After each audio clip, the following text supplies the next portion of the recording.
and welcome to the MyWhoosh Sunday Race Club. Category 4, 5.4 kilometres as they head into the sprint.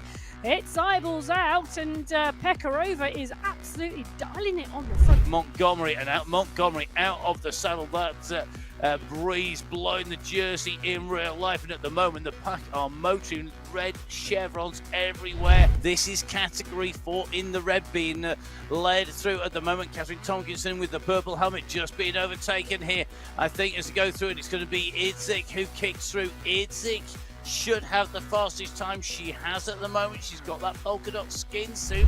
It's just a little bit further along the road, and that little bit of distance could well make the difference. Fua's competing for it, so is Guerra.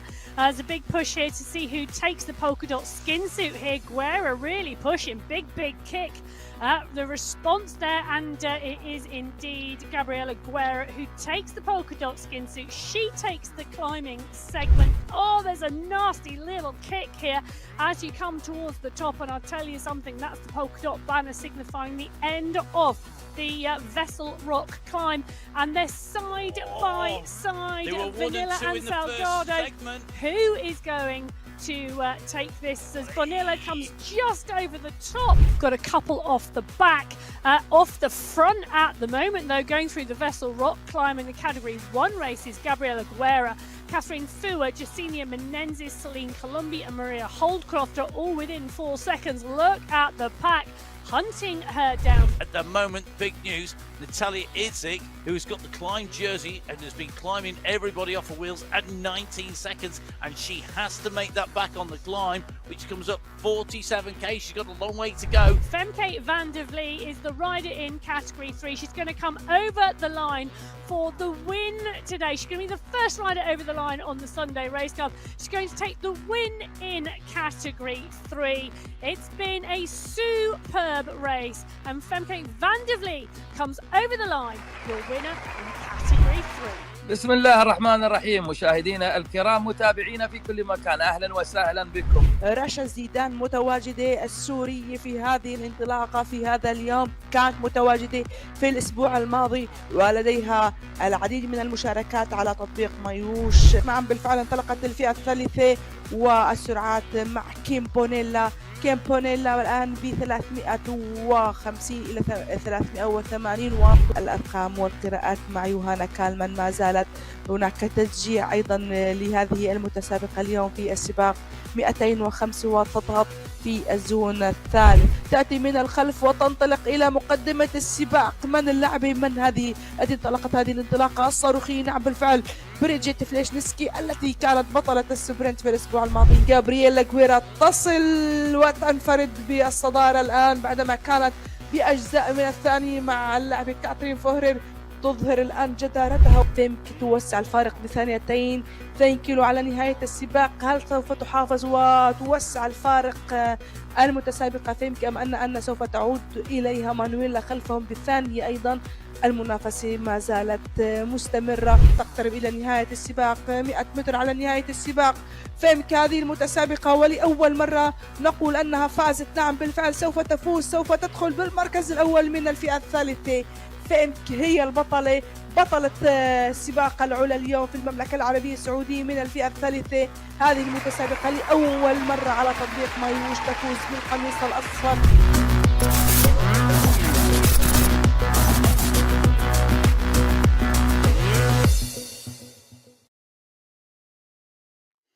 So hello and welcome to the Sunday Race Club on MyWhoosh. It's our monthly final for January 2025. My name's Matt Payne. I'm here in the studios with Emma Martin for what promises to be an action-packed, thrilling and generally quite confusing at times race, because we have so much going on. 6 race categories, sprints, climbs, as well as the overall and the teams as well. Emma, it's going to be a good one. Oh, it's going to be brilliant, because do you know what? We're going to Arabia. We're going to the Jebel Yais. 45 kilometers of racing, 997 meters of climbing for our racers today. They head out the start pen through the 3 200-meter sprint segments before at 23.7 kilometers into the race. They hit the first climb of the day, the aquarium climb, 3.3k at 3%. Then there's 4 kilometers before they hit the base of the Jebel Yais. 13.5 kilometers of climbing with an average gradient of 6%. The first third of the climb, well, it's a little bit bumpy, some steeper rises before we see a consistent climb to the finish.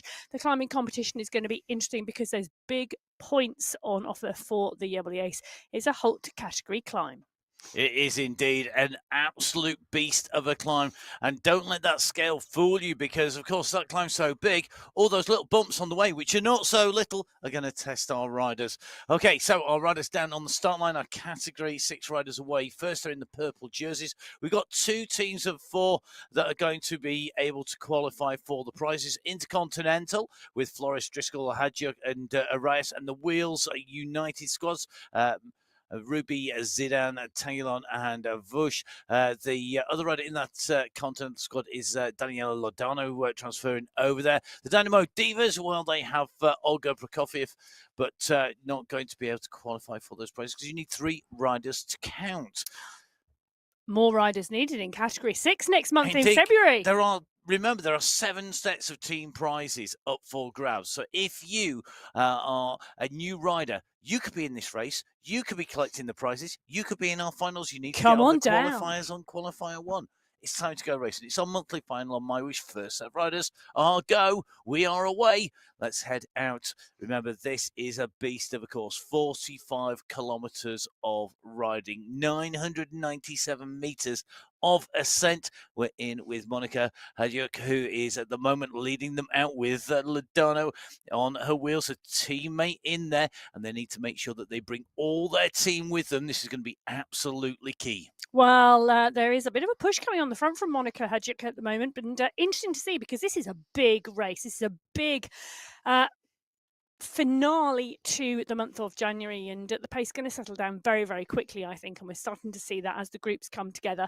And this group coming together, Araya slotting into second, Flores, Vuz, Ruby, Tanguilon, Londano, all in the mix there as the group and the pack come together at the 400-meter marker. So 400 meters out of the start point. We've got 1 rider distance. Well, actually, we've got 2 riders distance off the back of the group. One taking a much steadier start to this, and tell you what, when you get to around the 43-kilometer marker, it could have been a good move taking a steadier start to this because the catch can well be made on that 13.5-kilometer climb today.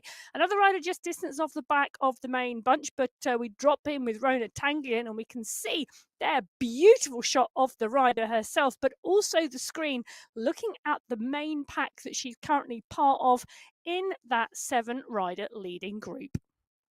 And it's always interesting to see our riders and their setup. You can see there the screen mirrored up from the laptop up onto the big screen just to get that extra wide view to be able to see the details, see who's moving, be able to check out the power numbers. Lots of data available for our riders, and that absorption of data is one of the ways that a lot of riders take on board the tactics and what's actually happening in the race. Well, and talking about tactics, Matt, do you know what I'm really looking forward to seeing today? During the 3 qualifying events in January, we've seen riders really engage with the sprint competition and the climb competition that's been new to 2025. I think it's going to be really interesting today to see whether that changes with this team competition coming into play. And does the team competition, and does that become the priority in terms of tactics? Or are we still going to see riders within those teams target that sprint and the climb competition as well? That's a very good point. And I think traditionally, we have always seen that change of tactics, haven't we? We have always seen riders riding for the team and potentially waiting for riders or pushing on to put other riders in trouble. And that's really, really telling. We're just seeing here Rasha Zidane just trying to close the gap back down to that leading group. They're about 17 seconds up the road here and putting on a big push at nearly 3 watts per kilo here, working really hard. So Zidane on your screens at the moment, you can see really squeezing here to get back back in. It's great effort here, and this is going to get her back if she can hold this pace. Not far away, the time is ticking, but the pack do have the advantage of the extra drop. They will slow coming into the bump that's coming up. There's a rise coming, so if she can hold on as the pack go into that rise, they're going to slow. It might give her that little bit of closing distance.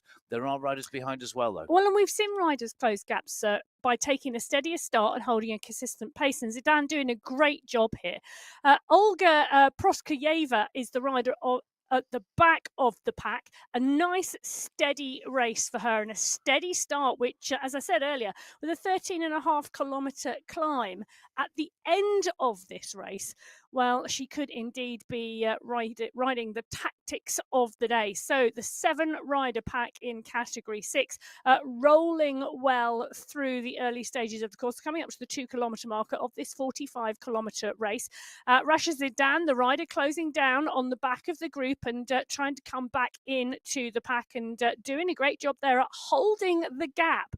So Vos, Ares, Tanguy, Hadjuk, Ruby, Londano and Flores, the 7 riders in the leading group in the Category 6 race. So 7 riders clear up at the front of the race in Category 6. Remember, all of our waves of riders go clear in 5-minute intervals between the riders as we move through.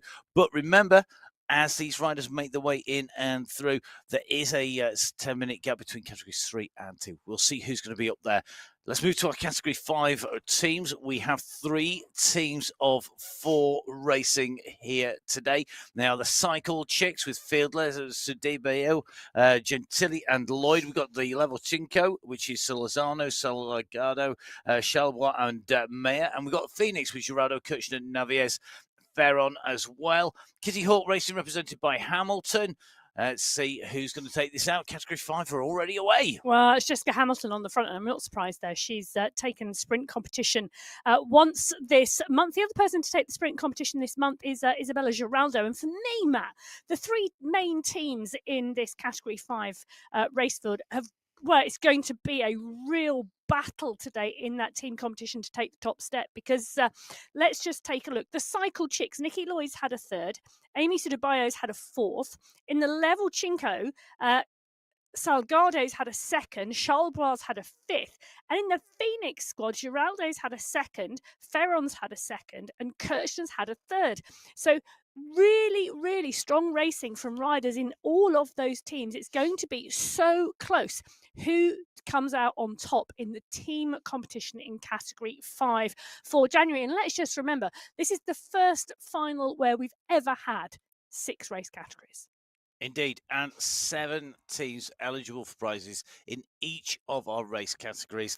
So there's prizes for all the teams basically in categories. If we actually work through them, I think every team in the categories is going to get prizes, with the exception of Category 3, which has 8 teams eligible for prizes in there. Now, this is going to be really, really interesting to see how that plays out, because, of course, the teams get bigger prizes the further up they are. Now, into the sprint segment, going through the first of our sprint segments here. That is the Abu Dhabi sprint segment. And you can see Rhoda Taglian taking the green sprint skin suit, which replaces her purple jersey. And that means that she is the leader in that sprints competition, 20.155 seconds. Well, can I tell you what's really interesting there? Because we did have a little bit of discussion about whether the sprint competition would really be in play. And Tanglian, interesting move there. She's a strong rider in Category 6. She's had a 1st and a 2nd place. And seeing her execute that sprint, she really did push on and really drive through that sprint. In fact, the only rider in Category 6 to do so, Londano, who comes in 2nd place, picked up the pace a little, but not a full bore sprint like Tanglian. So I thought the dynamics may well change, and we might see that. But Tanglian obviously feeling strong enough to choose to go for that sprint as well today.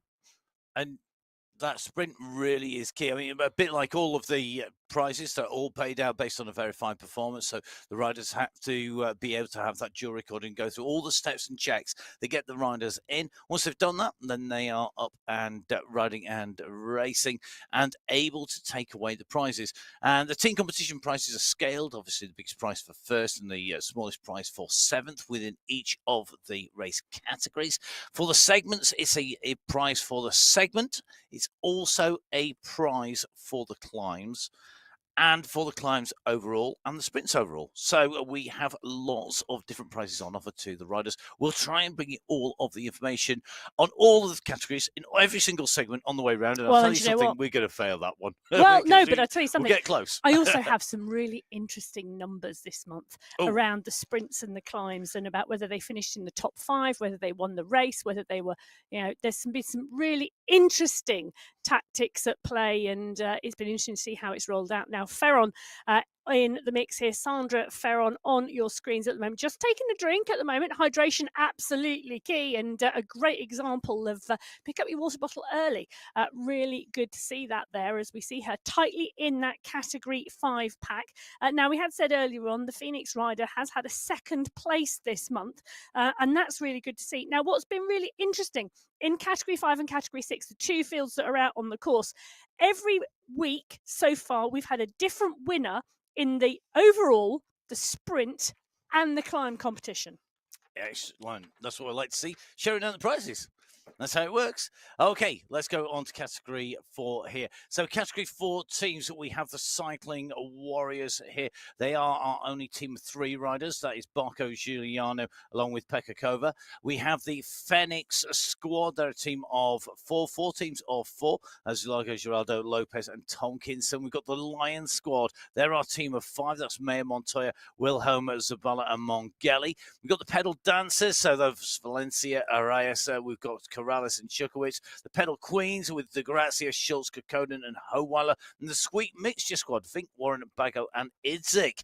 Who's going to take this away? 6 teams, 1 of 5, 4 of 4, 1 of 3. Time to go racing. In category 4, plenty of numbers on today's Sunday Race Club monthly final. Category 4 up and racing.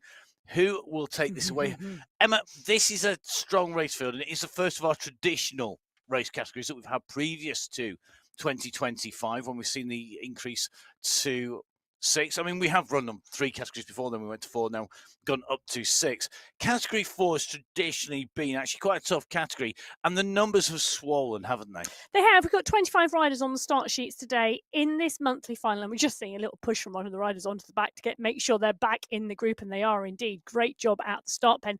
Zabala leading the charge at the moment. Now, for me, this is a really, really interesting category, and I think there's 3 teams who could potentially be vying for that top team spot this month. Well, the Lions are one of them. Wilhelm's had a second, but some great backup riders in there, particularly Montoya and Zabala. The pedal queens, every single rider has had a podium. I'm going to say that again. The pedal queens. Every single rider has had a podium. De Gracia's had a 4th. Wow. Schultz has had a 3rd and a 4th. Kokkonen's had a 1st and a 4th. And Howeiler's had a 2nd and the 3rd. Howeiler has also taken the climbing competition once. And Schultz has also taken the sprinting competition once. That is a packed quality team. The sweet mixtures, I think, will also be in there. Vink, Warren, Bago and Idzik. Idzik has been fairly dominant. She's had a 1st and a 5th in the overall, but she's had 2 sprint wins and 1 climbing win as well. So she's been riding really strongly today, and I would expect to see some team tactics from that squad. So I think this is going to be really interesting. Also great to see Angie Arias and Diana Corrales coming up this month. They started in category 5 and they've progressed to category 4, and they are part and parcel of the pedal dancers squad. Really interesting competition, I think, in category 4. I know we've got our really strong squads in there, but I think with such a volume of squads, it really does mix this up. I mean, we're in with Tanya Howala at the moment, and definitely in that Pedal Queen squad. I mean, that is a strong squad. De Gracia, Schultz, Kekkonen, and Howala, and they're all going to be up near the front of the race. Good to see Tanya in there just at the moment, looking pretty calm, pretty cool, collected as they make their way down along the straight here, taking the right-hand turn. This is going to be all about saving energy today. To give you an indication of time, so they are our first set of riders who have been on this full course before.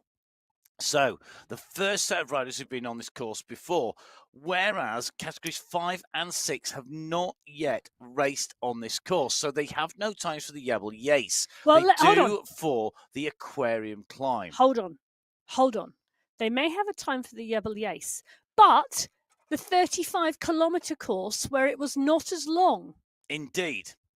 But a lot of the distance is in the middle section here. It's not in the climbing section at the end. Just saw Novelin Kekkonen on here. She was with us when we first started racing on MyWhoosh. She's a rider who's seen all the evolutions right the way through, and a good rider actually to highlight when we're talking about riders who have done this course before.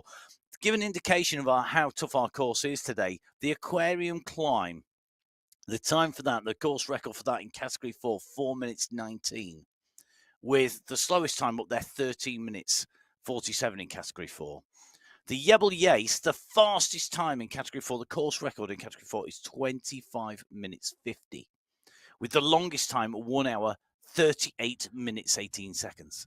So you can see there's a big spread. That big climb really does make a massive difference in category 4. Category 5 and 6, it's going to be a brand new course record on the Yebble Yace, whoever gets to the top first. It's going to be a brand new course record on the Yebble Yace because the Yebble Yace this time round is longer. Yes. It's a full 13.5k. Yeah. So I think we're going to see a real change in how this is ridden from our riders and how this is ridden when you look at the timing on this course. Now, let's go across from it's time, speaking of time, to move across to the category 3 teams. 2 teams of 5, 5 teams of 4, and 1 team of 3. So the Boss Move Only Wags have 3, Freewheeling Spirits have 4, Grind My Gears have 4, Rosa Blanca have 5, Profita Rolling have 4, Sunday Crew 2.0 have 5, Team Europe have 4, and the Wanderers have 4. Time to go racing. In category 3, time to hit the road here. Let's go. We're off.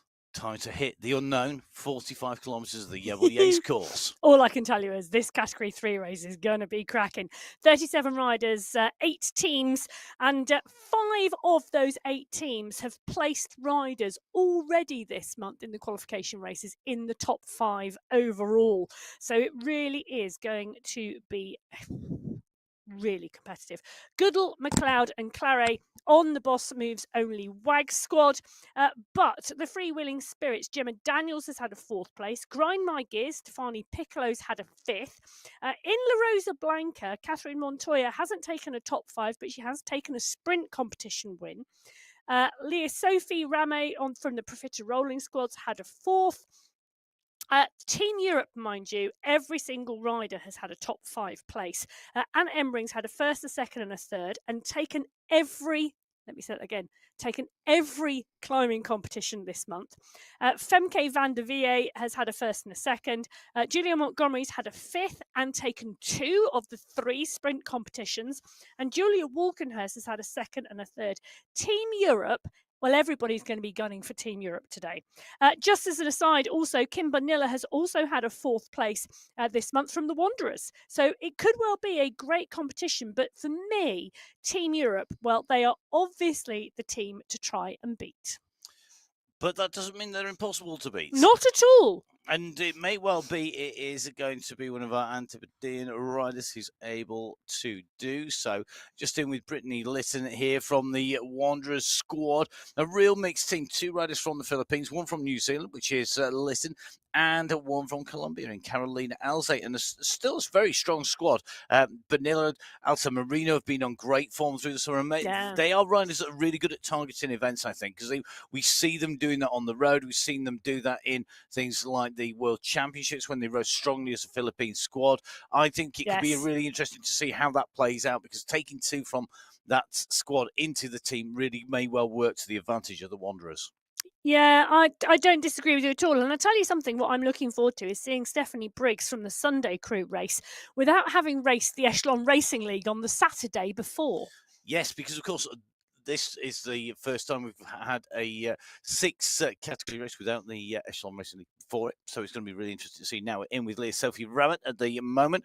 Ramat very quickly tapping along a rhythm there. Nice pedal cadence, 93, super smooth, using that fitness, keeping in that pack. You can see that the numbers on the top, those warts are hovering in and out of the green to white. Needs to make sure that she stays in the draft as much as possible on these sections without drifting too far back. And that's going to be really, really key. Currently hovering around about that 160 to 165 watts. Really nice, consistent pace there. Yeah, it is indeed. I'm just looking at the three first categories have all gone through the sprint now. And I'm just going to give you a really quick update before we drop back in with category 3. So category 4 through the Abu Dhabi sprint, Natalia Idzik, well, she's launched a massive sprint. In fact, a lot, and I say a lot of that race field went for the sprint. In fact, I'm looking at that. 15 riders went in that sprint in category 4. So bang, my theory goes out the window. But Natalia Idzik, Can't win them all. Natalia Idzik in category 4 puts the power down and takes first sprint. Jessica Hamilton in category 5. That's not a surprise, but a number of those riders really pushed her in that as well. So around 4 or 5 riders going in category 5, and Hamilton taking that, Tanglian taking it in category 6. And Jessica Hamilton doesn't have the chance to score in the team competition because she is the only rider from the Kitty Hawk team in the race. So able to go without having to worry about any team tactics, can use the sprints and look to score there rather than necessarily having to support the team or work with the team, which can make a big, big difference. So you can see we have categories of 5, 6 on your screens, on the base of your screens. We've got categories 3 and 4 on the top of your screens. At the moment, the furthest down the road are the riders in category 6. But category 5 are coming fast in the shape of Jessica Hamilton and really is pushing on here. You can see that she's at 8.1 kilometers, whereas category 6 leading a group, they're just approaching the 9K marker with Rasha Zidane, the rider, leading the group on the very front of the pack. You can just see, looking back here, the chase is coming. Well, talking about the chase, Rasha Zidane was the rider we were in with at around 1 kilometre into the race, who was chasing back onto the group. She'd chosen not to go hard out the start pen, but to set a steady pace for herself. And pace is the word there, because she has paced herself back onto the group and to the front of it. And she showed with the strength to get back to the group that she's got the power in there to be able to do that. She now is just pushing on over the top here. Going into this descent is going to be really, really key.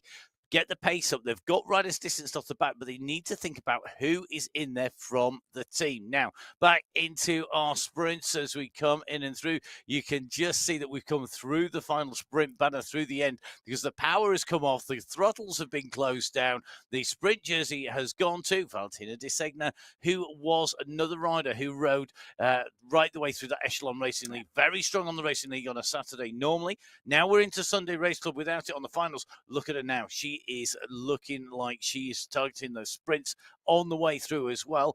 Good job done there, holding the sprint lead at the moment. I tell you how much power the rest of that category 3 pack have had to put out just to stay in the group through that sprint and for it not to cause a gap. And that is the issue, because what we don't want to see and what the riders don't want to see is the push coming so hard on the front that a group go away and a break forms, because that's the last thing this category 3 bunch wants. They've all had to push into zone 5 and zone 6 just to stay with the group, even though they may not have been trying to contest the sprint. You might not want to see that, and they might not want to see that, but I quite like it when we get groups going away. So I'm going to go say the opposite. I would like to see the sprints break the groups and the packs up, because that changes the test, and it throws a big spanner in the works, and everybody then has to respond. Good to see Holly Bergin tucked into this group, one of the coaches on MyWhoosh doing the live coaching sessions. Jump on with Holly on Saturday mornings, I think it is, I think it's 9 o'clock GMT, 10 o'clock CET. Other time zones available around the world, including Yorkshire time zone, which is always tea time. So Bergin in there in that group. Will she be in that leading group when we come to the top of the climb? We will have to find out. One rider I wouldn't discount, Kim Vanilla. Yeah. She's been riding really well. She has, and she climbs really well as well. So she could well be in the leading group as we come onto that climb. Julia Walkenhurst has been going well. Stefani Piccolo, Rosalina Barragan, Kate McLeod is in here. Jenny Daniel, Rebecca Johnson climbs well, but she's been taking some time away from racing. So I think she's going to enjoy today's course, but it may well take her a few more weeks to get her form back. Takanas could be one to watch today, you know. Yes, maybe. There's too many riders in this race who could be at the top, and I think we're going to see a big group of Category 3 riders go into that climb. I think we'll half the. If you want a prediction, we'll half the field when we go up onto the aquarium climb, and then we will see potentially only half the field hitting the base of the climb. Now, Rebecca Johnson, windows wide open already, clearly putting out some power, getting the older warming up. The room there before she continues onwards. I mean, certainly, I've got to say, if she's back in the UK, which is a Great Britain flag there, it's pretty Baltically cold outside, so she's warm already. She's going to get even hotter still. Well, I'll tell you something, I'd be wanting the windows open on this course today. And the other thing I noticed there on the window ledge by the window, she's got a bottle on her bike, 2 more bottles on the window ledge, ready and waiting to go as well. So there were three large bottles, probably 800 millilitres each. So you're talking potentially 2.5, just under 2.5 litres of fluid to take on board. This is going to be a long race. I warn you now, this will be a long race. You will need your refueling done as well as the riders. I know the team in the studio behind the scenes, they're all prepped and ready. Hopefully they've got enough fuel and food on board to see them through. We'll see if our Category 2 riders have that. Now we have 7 teams, the perfect number for 7 prizes. In Category 2, the core squad have 4 riders. The Garosto Pedal, they've got 3. Globetrotters have 5. The Purebred Daisies have 4. Team Goat have 4.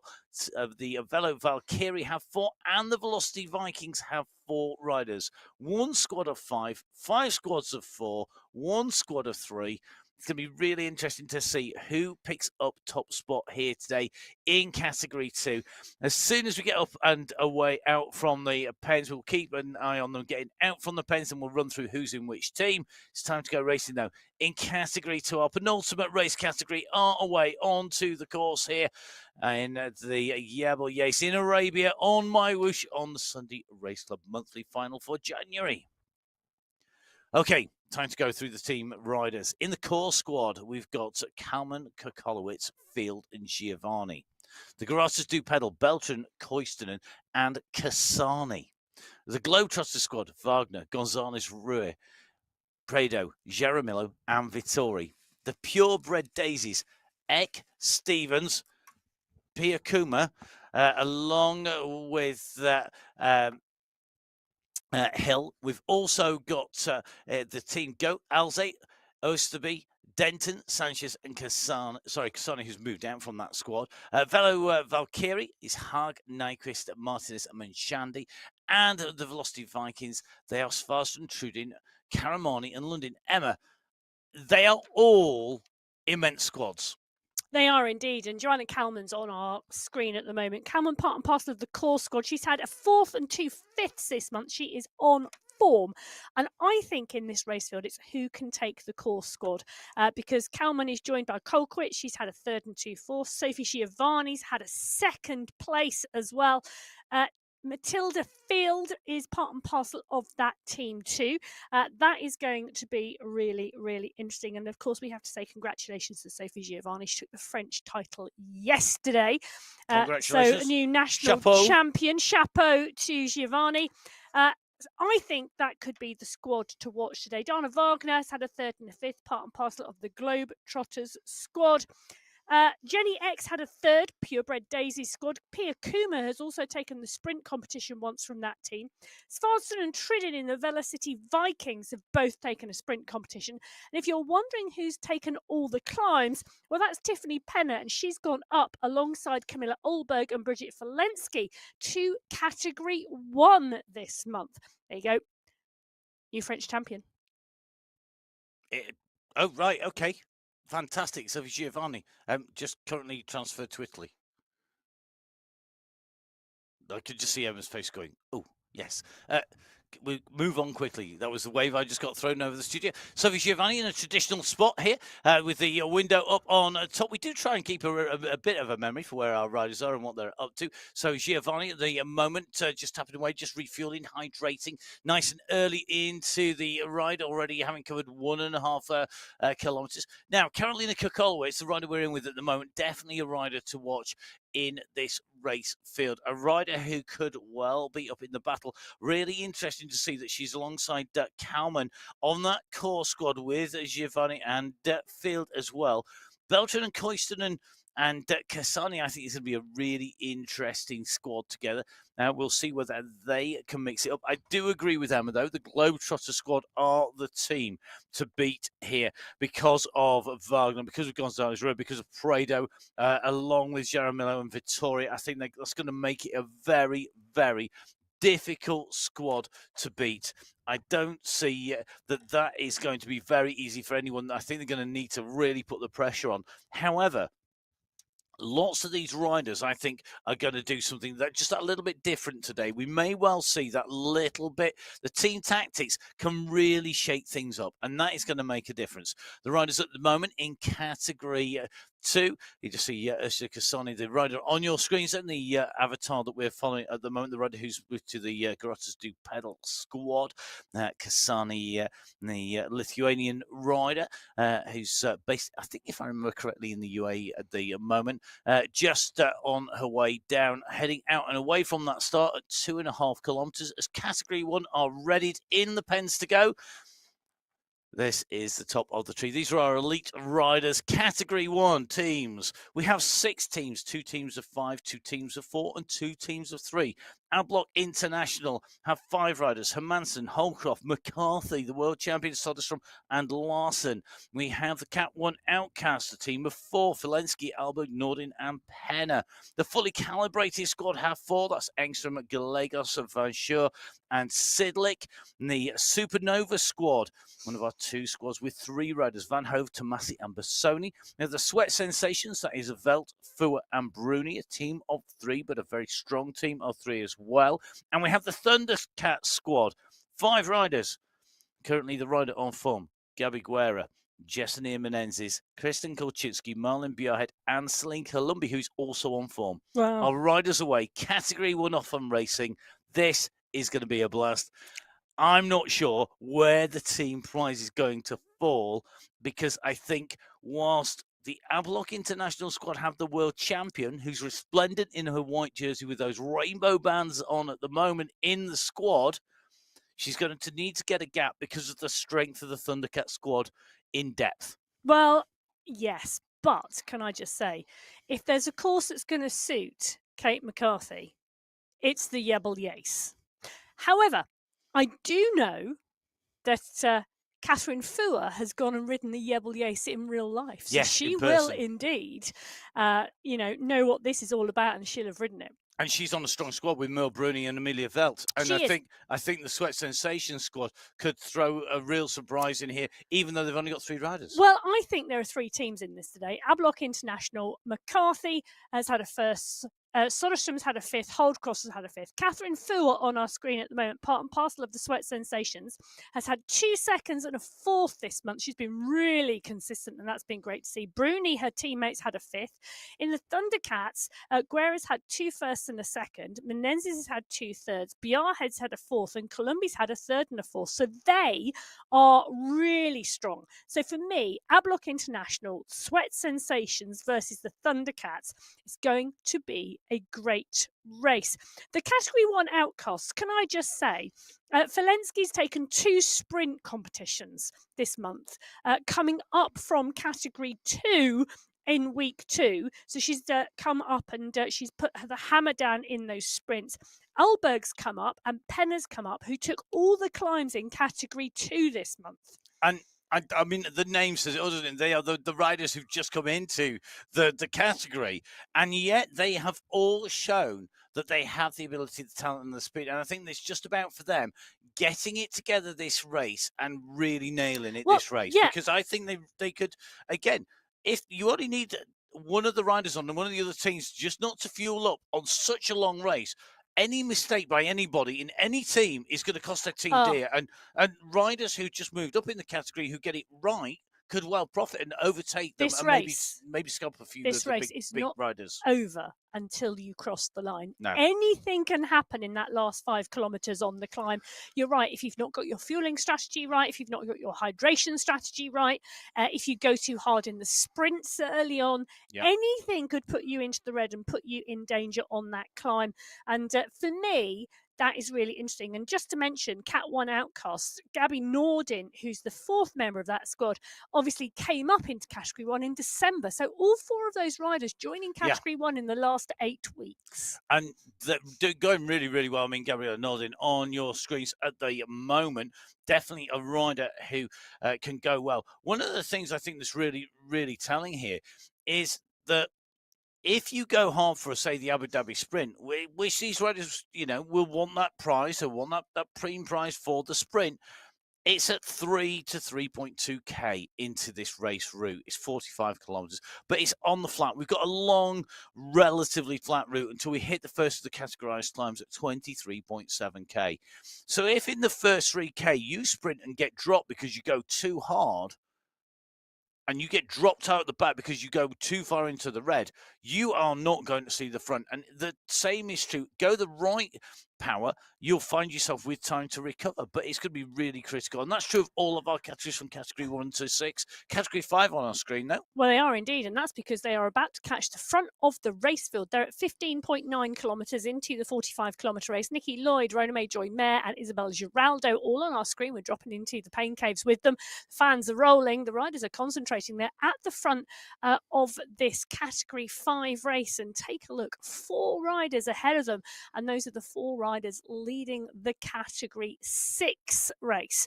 So this pack rolling really strongly in category 5 already made the catch to the front of the earlier starting race. Now that category 6 race started 5 minutes before the category 5 race, and they're coming up onto the back of Rona Tanglian, Adriana Flores and Veronica Arrayas, and the rider on the front, Rasha Zidane. Yep, Zidane with that little bit of a gap. You can just see the distance on the radar view left-hand side of your screen. You can see that radar view. Each of our riders represented by a disc, purple disc for the riders in category 6, and light blue for category 5. Rona Tanglian currently, though, are resplendent in the green skin suit of the sprint leader in category 6. Now, this is where the riders have to really pay attention, because when the groups come together, that is when the draft takes effect, and that can cause problems. Category 1, though, they are all going to be thinking about who is going to go, how hard are they going to go, is this going to be a little bit of a squeeze? Here we go, the wind-up's just coming, 4.5 watts per kilo, 5 watts per kilo, 8 watts per kilo, 9 coming from Colombi. So Celine Colombi starts to wind this up. She came from the back of the group. Has she got the timing right? She's gone sprinting off the front. It looks like she's going to go over the line first. Has she done enough to take the jersey? Just. And I think it is only just. Colombi goes through. Nordin is right behind her. Nordin had come from a fair way back in that group.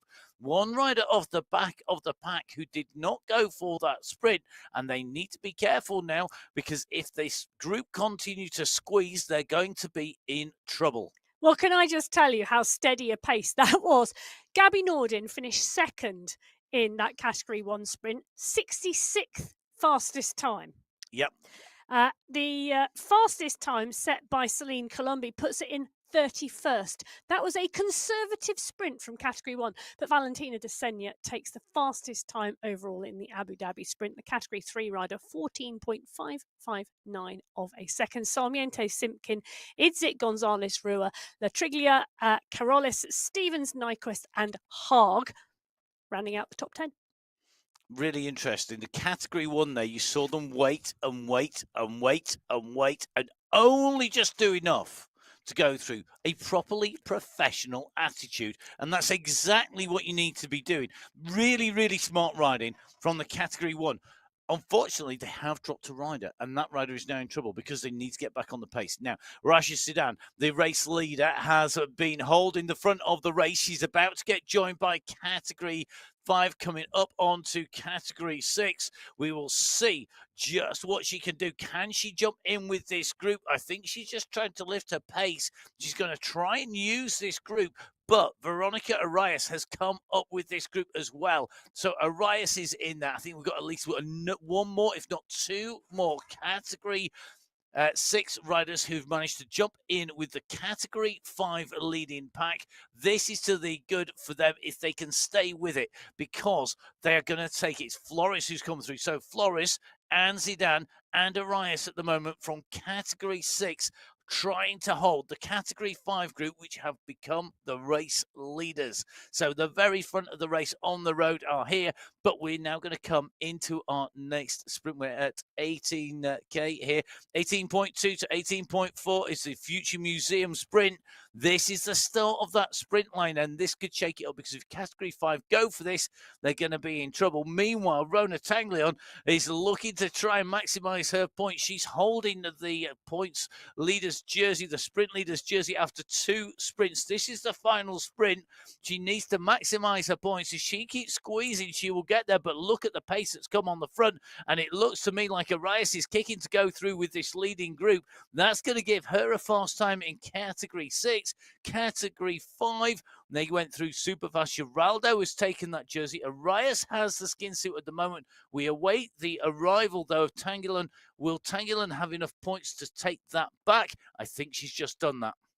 I think Tanguilin has just taken that back from Arias as she went through. She has indeed. So Tanguilin has taken the green jersey, and that is the final result, along with Gerardo taking the green jersey in the sprint competition, because all 3 sprints are done. They are indeed in that category 6 race. Now, Rona Tanguilin takes the sprint jersey overall, but she was second in that sprint to Arias.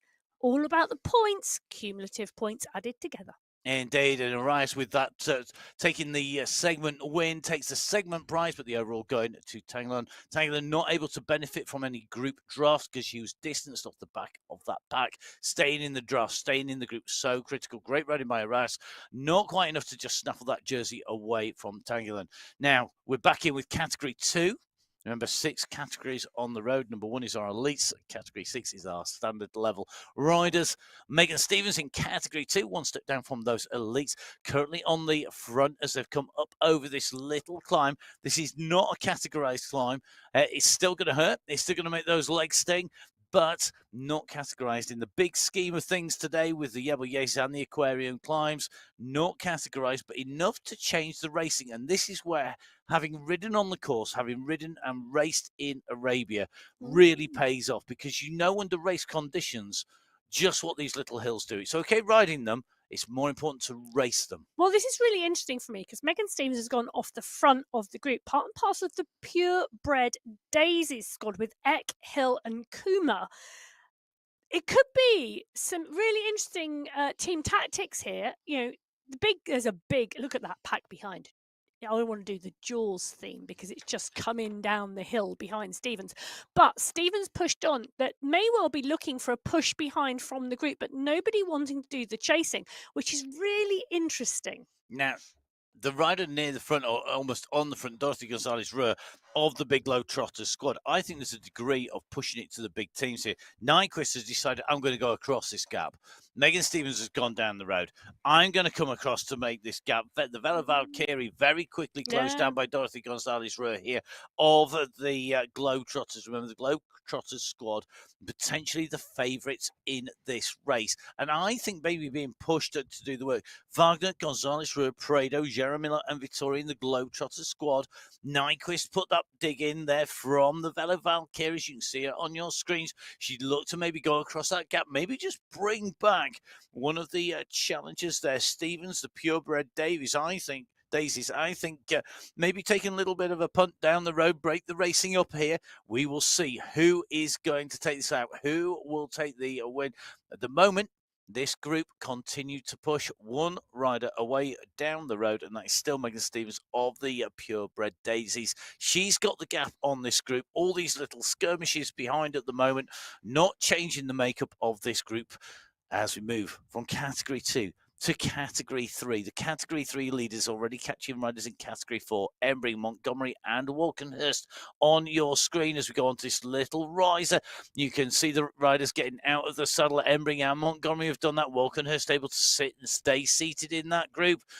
Montgomery sits back down, as does Embry. This group is a big pack. It is a big pack, and I would have to say, I'm going to nail my colours to the mast, Anna Embring has got to be the favourite to take this race today from Team Europe. First, second and third in the 3 qualifiers, and she's taken all 3 climbing competitions, which says to me, in a race finale where there is a 13.5 kilometre climb at the end, she could well be the absolute favourite. She may well be. She may well be on the way through that, and I think that's going to be really interesting to see how she does. Do you think? I know you've nailed your colours to the mast really early. That's quite impressive there that you've gone so early with that. I was just thinking just previously, whilst you were saying that, about this race route, and I almost had my head in my hands thinking, that is such a long climb at the end. Who chooses these routes? I'm just thinking. Somebody who wants an epic climbing battle. I mean, this would be, if I sort of woke up in the morning and somebody told me on Sunday, at the end of the week, you're going to do this as your race for the finale, I would be thinking, how mean is it? And I know some of them, I mean, Barbara Boulevard here may well have gone, yes, get in. And there will be riders who absolutely love this. I have to admit, I am not one of them. I can tell you there has been a little bit of chatter amongst some of the riders in this women's race field today across these categories. And their prediction is that a Category 1 racer will win overall. As in, the Category 1 riders at the front of that Category 1 race will go through every single race field today on that final climb. And that is going to be interesting to see whether that happens or not, because let's just remind our viewers, Category 6 come out of the start pen 5 minutes before Category 5, who come out 5 minutes before Category 4, who come out 5 minutes before Category 3. Then there's a 10-minute gap between Category 3 and Category 2. And then there's a 5-minute gap between Category 2 and Category 1. Now, my maths makes that 30 minutes from the first group leaving the pens to the last group leaving the pen. Yes. Oh, next sprint coming through, just on the way through. They're not going to take 30 minutes. They're not going to take 30 seconds. Desegna sprinting through from the back of the pack there. She holds the jersey. This is the big kick, the final sprint of the day. The Future Museum sprint here. Has Desegna done enough to hold it? It's looking good for her. She's certainly got the jersey, which means she should have the overall. We're just waiting to get the updates and to see if in the sprint competition, that if she took that Future Museum sprint, she did. So she has the fastest time there. So, interesting. Desegna, the rider who we have seen riding strongly in the Echelon Racing League previously and riding strongly on the Sunday Race Club, taking the sprint segment win and taking the overall. Now, you had some tactics and some interesting facts, Emma. Do you want to go through your interesting numbers? What, in relation to the sprint? In relation to we got Gabby Guerra on screen, and that's one rider who we know can definitely sprint. So why not? Well, interestingly, she's not taken a sprint win this month, but she has taken a climb win, and she's taken. But for a rider who can really sprint, and I mean, she's got a great kick. It's about tactics, isn't it? And what you're targeting, and she was targeting the overalls. Now, let me just tell you. So, out of the three, I'm sitting comfortably. Out of the 3 qualifying races, there were 18 sprints, part and parcel of those sprint competitions. 16 different riders across the 6 categories took those 18 sprints. So not many doing the double. Really interesting. Interesting questions. Did anyone who won the sprint not finish in the top 5? Yes. Okay. Many times. So only 9 out of those 18 sprint winners finished in the top 5. So 50% of the sprint winners finished in the top 5, 50% of the sprint winners didn't. So potentially targeting something different. Yes. Did anybody who won the sprint win the race? Yes. 2. You bang on. Really? There Yeah, you go. I Anyone can't would think- believe Max just got that right. I And promise you, I can't see. I can't. The other side of the studio, there are more screens between us. And It's shall I just impossible tell for me you? to see the notes. Once in category 6 and once in category 4. Wow. Okay. Look, that kind of corresponds. That's the feel. Emma does this on data. I do this on feel. This is why we work together on a number of shows, because I'm all about the emotion, the feel, and the passion. And not that Emma's not passionate about bike racing, but she does it all by numbers. She adds it up. She would say she's 100% or 99.999% reoccurring passionate about the racing on in any way, shape, or form. She wouldn't just say yes or no. She want it backed up by data. So, well, that's it. I think it's really interesting stats there, because it does show that we've got different riders potentially targeting them. What I'd really love to know: did any of the riders who took, say, the sprint competition not finish in the top 10? Oh, I didn't do that one. Or, because for me, a lot of these groups, I'm going to, well, there you go. You've not done your homework. Enough homework. Never mind all those hours in the, I haven't got in enough the pages in offices my here. notebook. Well, I don't believe that. There's a whole stack of spare ones in the office upstairs. One of the things for me, one of the really key things here is, are we seeing riders? Is it possible to take sprint competitions outside of the top 10? I would suggest it's not Yes. possible to take climbing competitions outside the top 10, and maybe not outside the top 5, because of the summit finishes that we have, and because the race overall are decided by the climbs, and that is where our category 5 riders are at the moment. They are hitting the aquarium climb. Well, I can do the comparison, because Okay. in the climbing competition, again, 18 climbing segments in the 3 qualifiers. 14 different riders took those 18 segments. Okay. Tiffany Penner taking all of the climbing segments in category 2, now progressed to category 1. And Tiffany Penner has been previously a category 1 rider. She goes through this sprint segment. I think she may well have taken the fastest time. We'll have to see. She's on the Liwa Desert Sprint here. Penner with the fastest time there. And interestingly, the rider closest to her, Gabby Nordin there, in category 1. But you can see Nordin is outside the top 10 here. She's actually in 11th place, just off our screens. Penner taking the win, 15.368 seconds, showing that she's not just a climber, but a sprinter. She's a really powerful rider, a really strong rider, but she's also a compact rider who can really excel on those climbs. I think, when we talk about all-round riders, Desegna's definitely one of those up in the top there. Gonzalez Ruhr, for example. Penner, another great all-round rider who maybe went on, you would think maybe not necessarily a Grand Tour rider, but definitely a rider who could win a single day race, or a scratch race, or winning the points competition. Now, one rider who we know is good on Grand Tours, it is Francesca Tomasi, who's off the front of the race. Well, she is, and it's great to see Tomasi really pushing down and pushing on at the moment in the category 1 race. Part and parcel of the Supernova squad with Van Hoven, Bassoni, and they've obviously got some tactics to go where we've seen Tomasi doing some great rides, and really racing strongly since she's come into the Sunday Race Cup. And this could well be a course for her with this massive climb at the end. We know she's been out on the road, and she races really strongly in that road outdoors. She started to race really strongly indoors as well, as part and parcel of this Sunday Race Cup. Now, I'm just going to finish off the earlier conversation because did anybody who won the climbing competition in the January qualifiers not finish in the top 10? Not top 5, sorry. No. You're quite right. Every single person who won the climbing competition in the January qualifiers, they all finished in the top 5 in the race. In fact, nobody finished outside the top 3 if they won the climbing competition. Okay. In the women's race. Okay. I can. Yeah.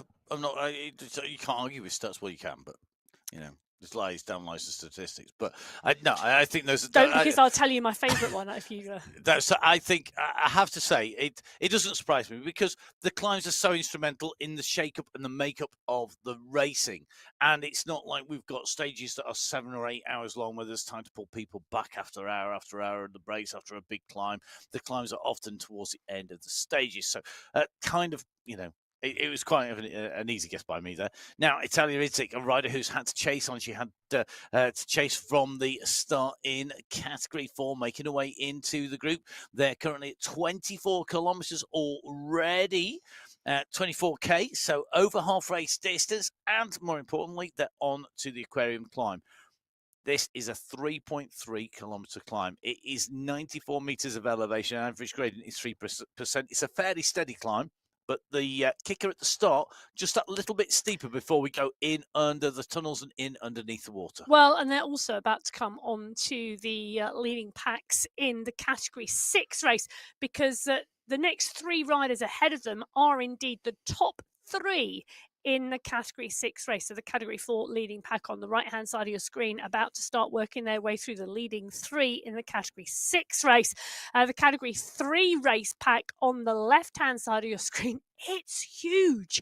I'll tell you something, there's a smattering of red jerseys in there as well, because they have swept up the Category 4 riders already. Interesting, Ella Vink is in there, and that is an interesting rider, because she wasn't in the leading group in the Category 4 pack. She was about 40 seconds off the back. And interesting to see the Category 3 pack have swept her up before the aquarium climb. And the question is, can she stay in this group and take a ride to work her way up the Category 4 race field? So it's just furiously scribbling at the same time as listening in. That 100%. I mean, I think it's. I think I was just scribbling because I was actually thinking back to what you just said previously about the Category 1 collecting, catching, and passing. The Category 2, 3, 4, 5, and 6 race field. I was just doing a little bit of maths, hence the scribbling furiously on the paper.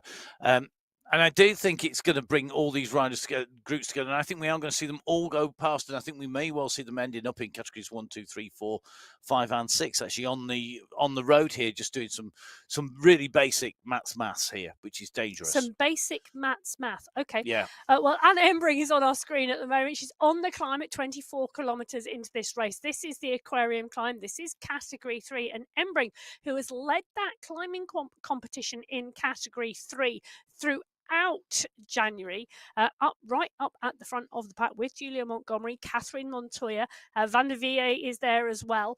Barbara Bulwara is there too. Catherine Montoya in the mix. Jenny Daniel is there as well. These riders are all at the fore of the group, but it's a big group.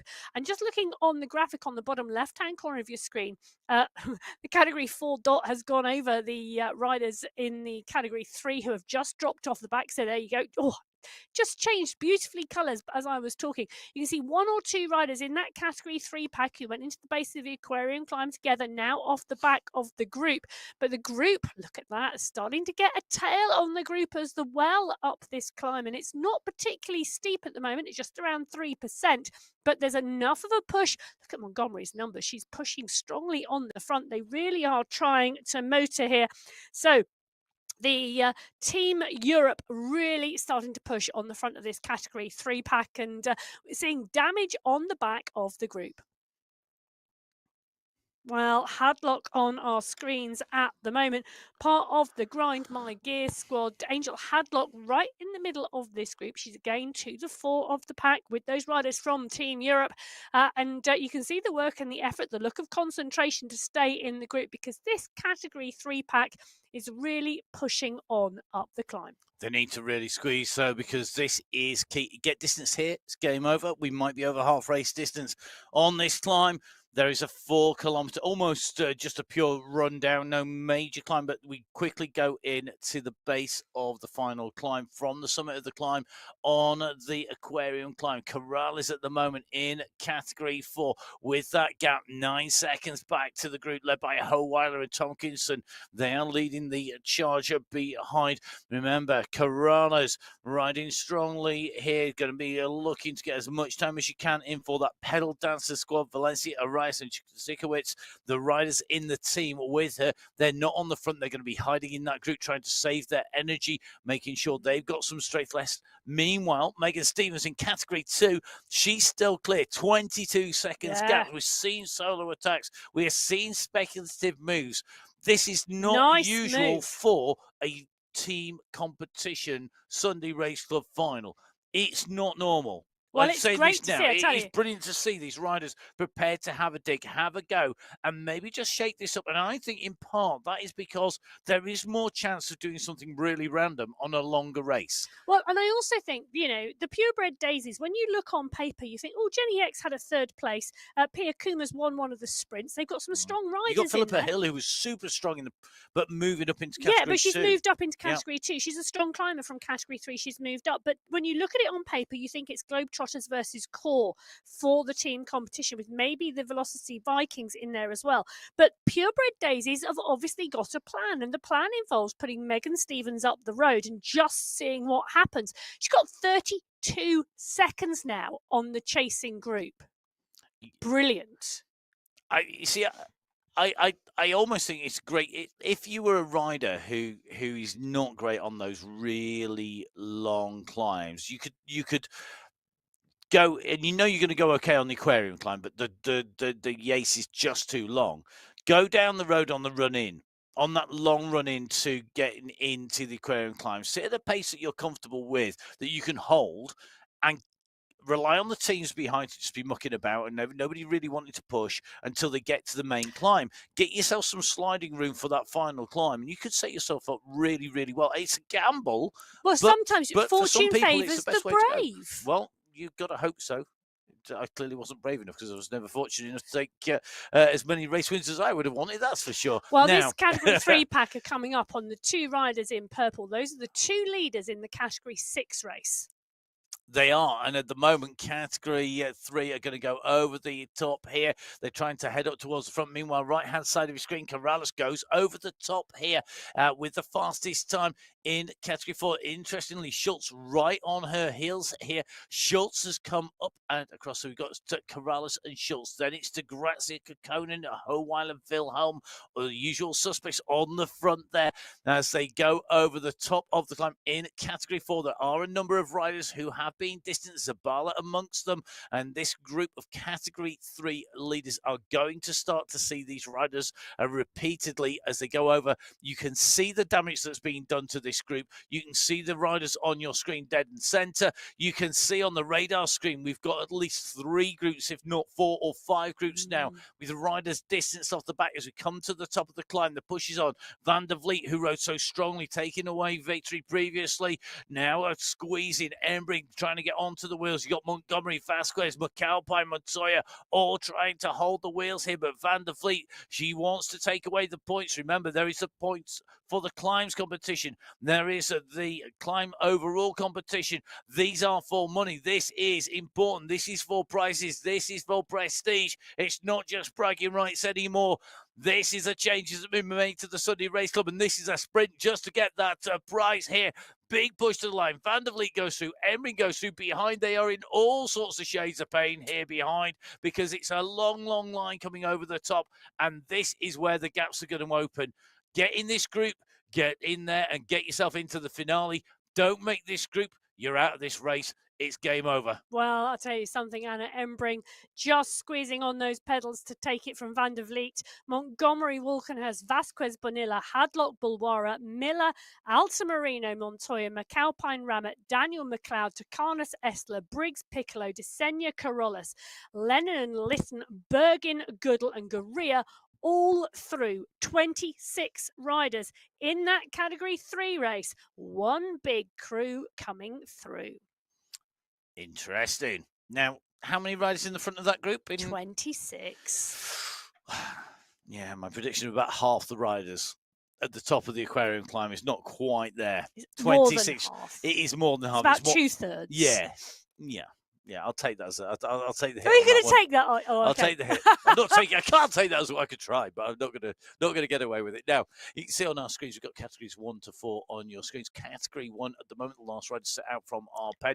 That group pretty much all together. Category 2, you got the breakaway from Stevens. Category 3, we've just seen go over the aquarium climb, and category 4 at the moment, the furthest down the road in our traditional categories, 29.3k. They are also working their way up towards the very front of the race. At the very front of the race are the Category 5 riders. They have passed the Category 6, as have Category 4. They've gone past Category 6 as well.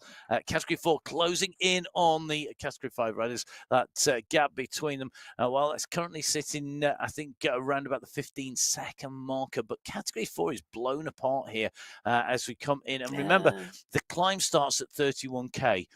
If you're in this leading group, you have got some time. You've got about 10 seconds, 11 seconds to the chasing group behind. But that group behind us, riders like Idzik in it, and that she worked hard to start off with, but do not discount it. 11 seconds sounds a lot on a normal course. This is not a normal course. Well, this has the Yace at the end of it. It's huge, 13.5 kilometers long. To give you an indication, that is longer. We see all the pro teams that are out training over the winter on the Col de Rats. We saw the UAE squads, the men's and women's squads on there. We've seen a new time record set on there. The Col de Rats is only 9.8k long.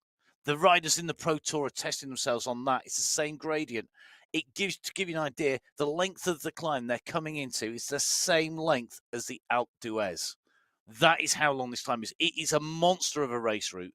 You have got to be up near the front, but 11 seconds could disappear because 11 seconds on a massive climb, it's not a lot. Well, 4 riders at the front of this Category 5 race: Salgado, Lloyd, Mayer and Suribayo. Giraldo, Charlebois, now 25 seconds back. So 2 riders chasing at 25 seconds as they go underneath the polka dot banner, signifying the start of the Jebel Yace today. It's a Category 5 leading group of 4 who were the first riders on to that slope. And, well, from now on, the only way is up. It is indeed. Anybody that thinks that Yaz and the Plastic Population, for whom that was the song title for Emma's favourite band, you would probably be correct, but Emma has no music taste. She might be good on the maths, but the music taste, no, definitely not. You should see the look of disgust on Emma's face there. Well, I bet you had that as a each record, to didn't their you? own, that's what I say. But the top 6 riders in the Category 5 race are the only riders now ahead of the Category 4 leading pack. They're going to be the next riders on to the Jebel Yace today. So Category 4 chasing the leaders. Just a quick fact about those leaders on the road at the moment. 2 riders from the Cycle Chicks team, 2 riders from Level Cinco as well. Well, Category 4 riders, and we've got Claudio Gentili just on the back of the group at the moment as they come in, but Wilhelm Hollweiler, De Grazia, Schultz, Corrales are the riders in here. They're 27 seconds up the road from the chasing group in Category 4 as they go underneath the polka dot banner and start their ascent of the Jebel Yace. De Grazia, Schultz, Kekkonen and Hollweiler, all riders on the Pedal Queen squad. 4 of the riders in this leading group are from the squad of 4 of the Pedal Queens. Every single one of the team riders are in here. Gina De Grazia on the front here.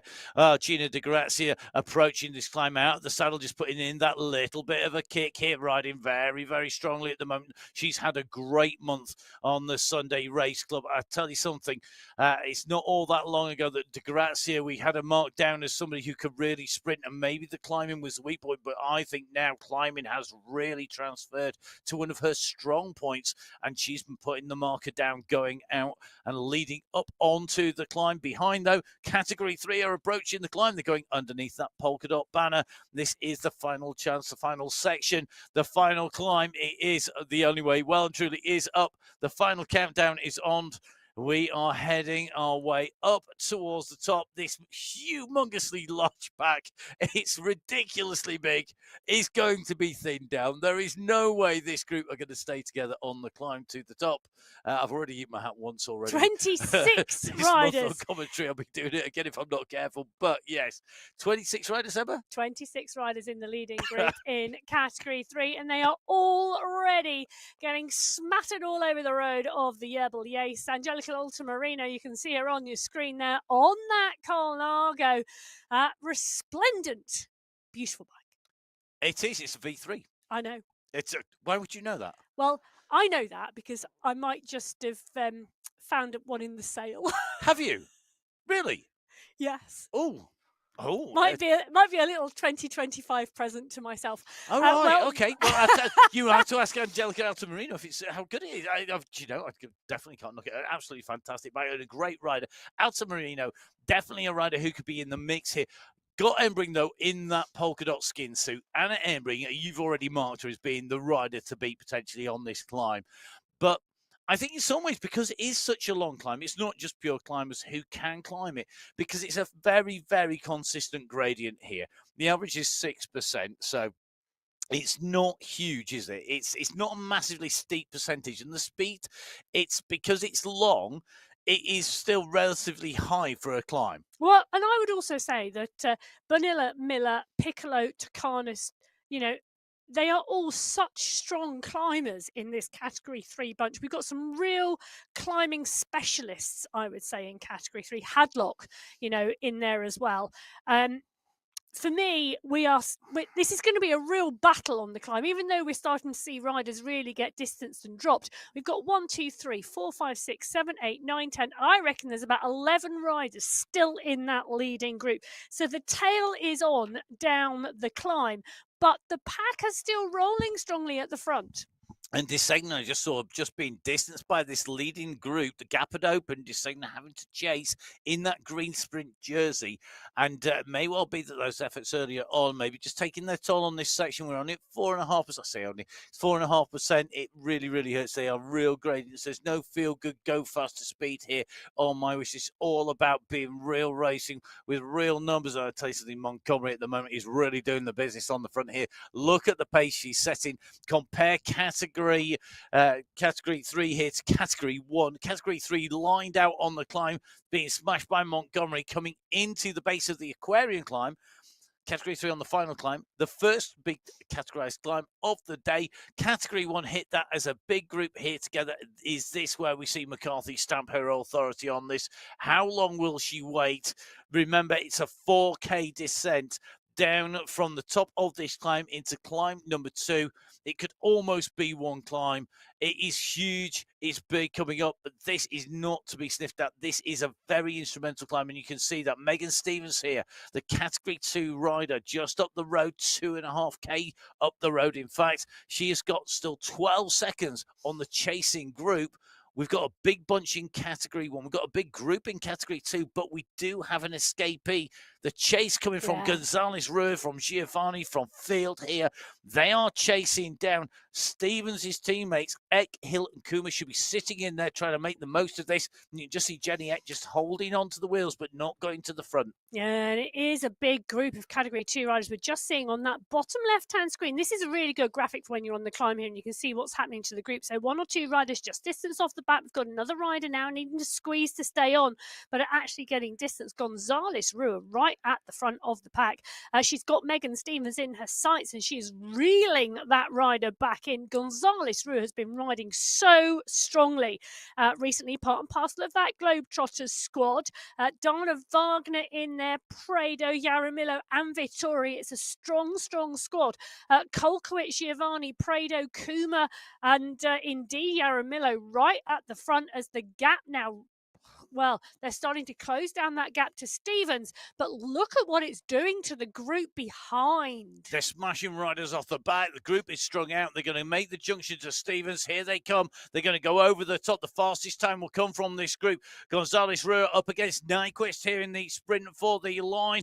Eck is holding the wheels at the moment. Gonzalez Ruhr is sprinting in. This is going to come down to who was where, when they came into the climb, it looks like Gonzalez Rua takes that. She must have been sitting just a little bit further back, enough to give her the polka dot skin suit on there. She's the fastest time.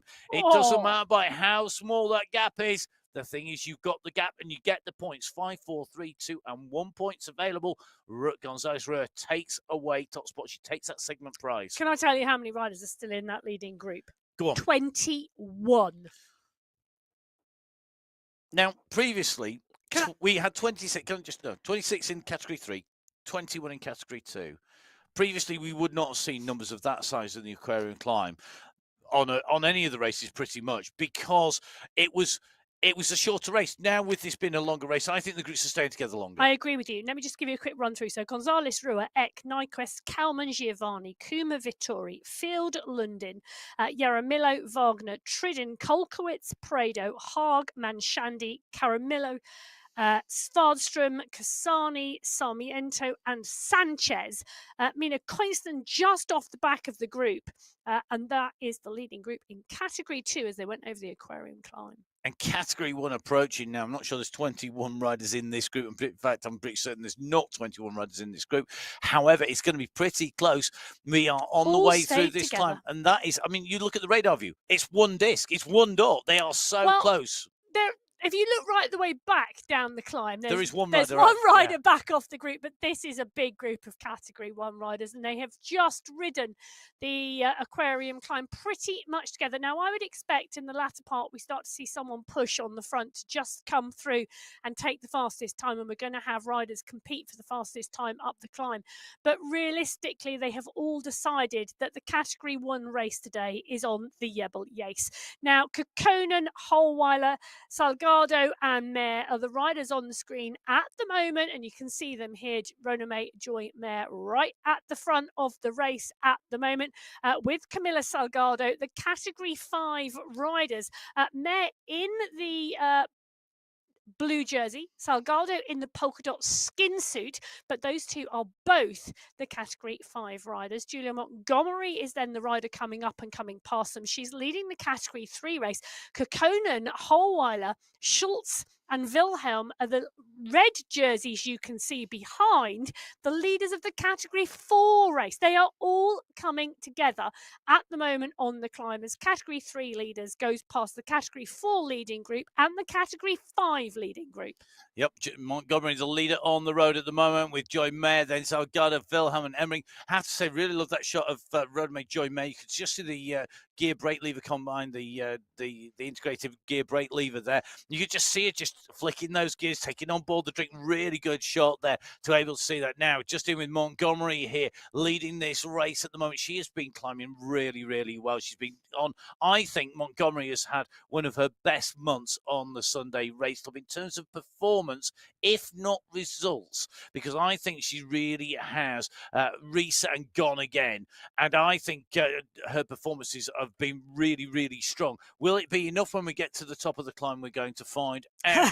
Because remember, strong performances don't always make results, and that can be due to other people's performance. It can be due to tactics, and it can be just due to the parkour. Well, as Category 1 go up to the top of the climb here, this is going to be close. Emma, are we going to see that same close finish? It looks like it. Oh, I'm giggling because I'm seeing the push come on the front, and there's Guerra at the moment sprinting against Catherine Fua for the polka dot skin suit. Take a look at that. Guerra versus Fua.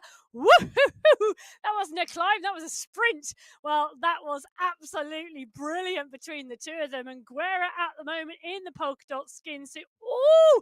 She just takes that from Catherine Fua. Kate McCarthy in third. Bruni is there. Soderstrom, Holcroft, Felt, Tomasi, Menendez, Hermansen, Sidlett, Bjarhead, Larsen, Penna, Bassoni, Kolczynski, Gallegos, Alberg, Engstrom, Van Shaw and Van Hove. 21 riders in the leading group in Category 1. The gap between Fua and Guerra, 0.305. That's less than a third of a second, separating those those two riders. Remember, it's not just the time over the line, it's the segment time, fastest through the segment. So where you start is as relevant as where you finish. And this is the crucial bit now, because you can see on the bottom left-hand corner of your screen the gaps that climb and closing that climb have caused in this Category 1 pack. 21 riders there, but small gaps now starting to form, and the real big job now for those racers is to get back together again before the base of the Yebeliers. They've got 4K to bring that 21 rider group back together. And they've got to do it in those 4K before this point, the start of the Yebeliers. Stevens pushing early on the front. Once again, 3-second gap. Clearly working on those downhills, looking to maximize the pace all the way through here. The riders out of the saddle. It's time to see what they can do. We're in with Linda Sarmiento at the moment. It's just taking a steady start to this. I think these riders, now we start to see the chevrons coming. Now we start to see the wind up here. And this is about making sure that you are at a pace you can keep Sarmiento riding in the green skin suit rather than just the green jersey as our sprint winner. And they're actually just ahead of Hamilton, who is the sprint winner. The Kitty Hawk racing rider taking away that sprint competition in Category 5. Just behind this group, about 30 seconds down at the moment, though. Mina Koistonen now onto the climb, just starting to feel that pressure, has to get back onto this group. You can see Mina Koistonen on the left-hand side in person, the avatar on the right-hand side of your screen. Out of the saddle here, tapping out a really good rhythm here, 65 revs per minute, holding that nice and steady. 315, 16 watts there I saw. She pushed herself back into contention in this group. Didn't panic, didn't sprint, gets herself back in, sucks in some big gulpfuls of air here, getting the oxygen on board, and at the moment, riding really well in this group.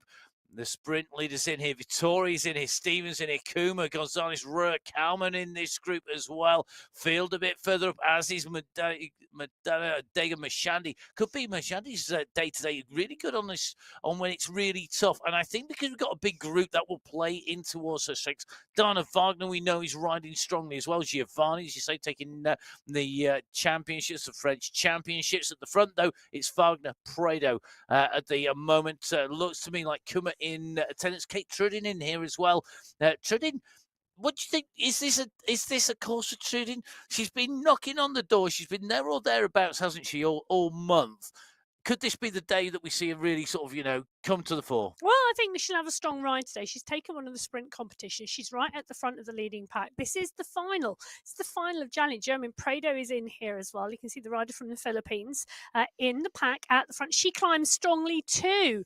So Yaramillo, Prado, Tridin, Giovanni, Kuma, Kalman, all at the front of the pack and all climbing steadily. They have 13 kilometres of racing still to go.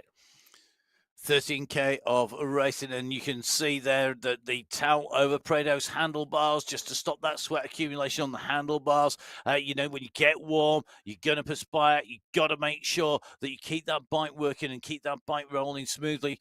You don't want that to degrade at all, and it shows you the level of preparation these riders have to make sure that the kit's working right as well as themselves. Category 2 onto the climb at 32.3k at 30.5 kilometers. The leading group in Category 1 are fast approaching that 31-kilometer marker. But they're not all back together again. We've got one rider who hasn't made it into the group by the look of that. So I would call that 20 riders all together going into the Yebeliers in Category 1.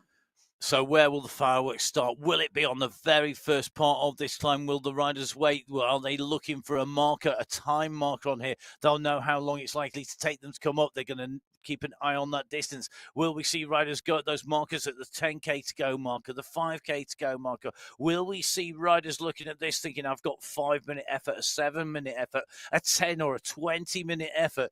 The fastest time up the Yebeliers, the old Yebeliers on the course was about 18 minutes. I don't think that is going to be too far away for the times these riders can do up here. We will see how they're going to go. Well, McCarthy, Penner, Sidlick, Guerra, Van Schoor all coming into the base of the climb. Soderstrom is there, Hermansen is there, Gallegos is there, as well as Larson and Velt. Menenzes, Jacinia Menenzes has been going well this month, you know. That could be a really interesting race. She's had 2 third places. Talk about consistent. Yeah, when I say the 18-minute, I'm going to caveat that with that's the old part of the course, not the full course. Yes. So for the same part of the climb to the old confused. finish. No, well, it's very easily confused, but it's for the same segment. I think that pace is going to be pretty similar today, even though the climb is longer. I expect the pace here to be the same on that section of climb, just because we've got such a big group coming in it together. Well, riders starting to get into trouble now. Penner, Van Schoor, Engstrom, Hermansen, all starting to get gapped now off the back of the group. Sidlick is the rider next in trouble, but Gallegos, Bassoni and Soderstrom on the back of this group.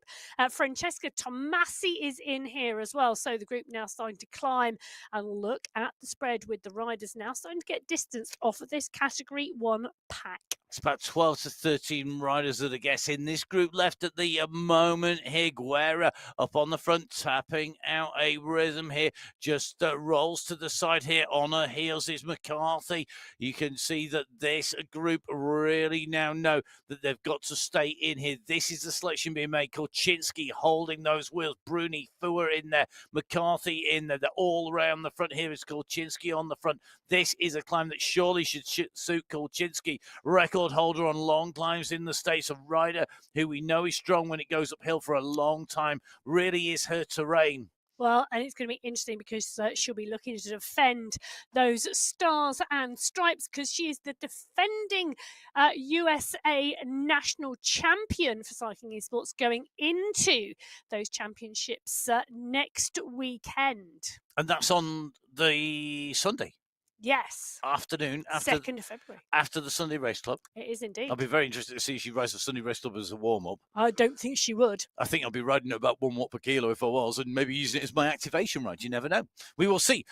As these riders go on to the climb, this group has indeed been whittled down, our favourite phrase here on the Sunday Race Club.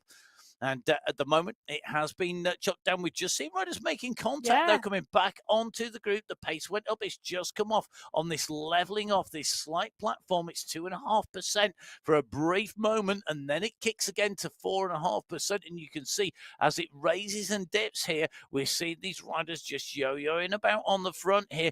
Then danger moment, though, will come when McCarthy, I think, starts to put the pressure on. I think at the moment, just keeping a powder dry, holding station in this group, waiting for the moment that she is going to go. Will she launch a few speculative attacks? Will we see somebody else maybe try and catch her by going early?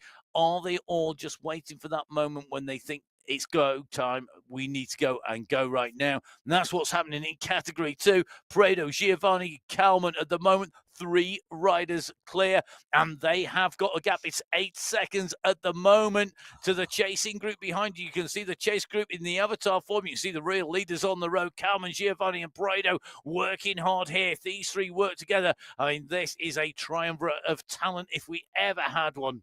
It is indeed, and they are pushing and pushing strongly on the climb now. 9 seconds back to the chasing group, which contains Haag, Coinston, Field, Yaramillo and Wagner. Those riders are going to continue to push and continue to pace themselves up the climb, because it is a long climb today. At 34.1 kilometres into the race, they have still got 10.9k to go. Now, Risha Zidane and Veronica Arias, the 2 riders they are about to pass, well, the chase group is about to pass, are the 2 riders leading the Category 6 race. They have been out for an hour and 24 minutes so far.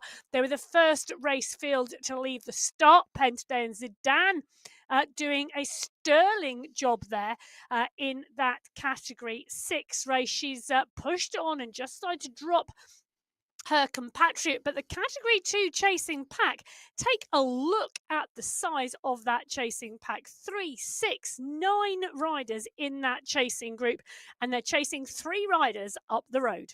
Total of 12 riders in contention, I think, at the moment. I don't think we're going to get too many more coming back, but the length of this climb, there is times for riders to have a good spell, a bad spell, a good spell, a bad spell, and repeat that a few times over because of the length and duration of this climb. Now, the fastest time on the duration of the full climb overall, this full length of climb, is 29 minutes in a Category 1 men's race. That's the fastest time anybody's ever done this climbing. That is the men's world champion, Jason Osborne. And to give you an indication, he was in a different minute slot from anybody else.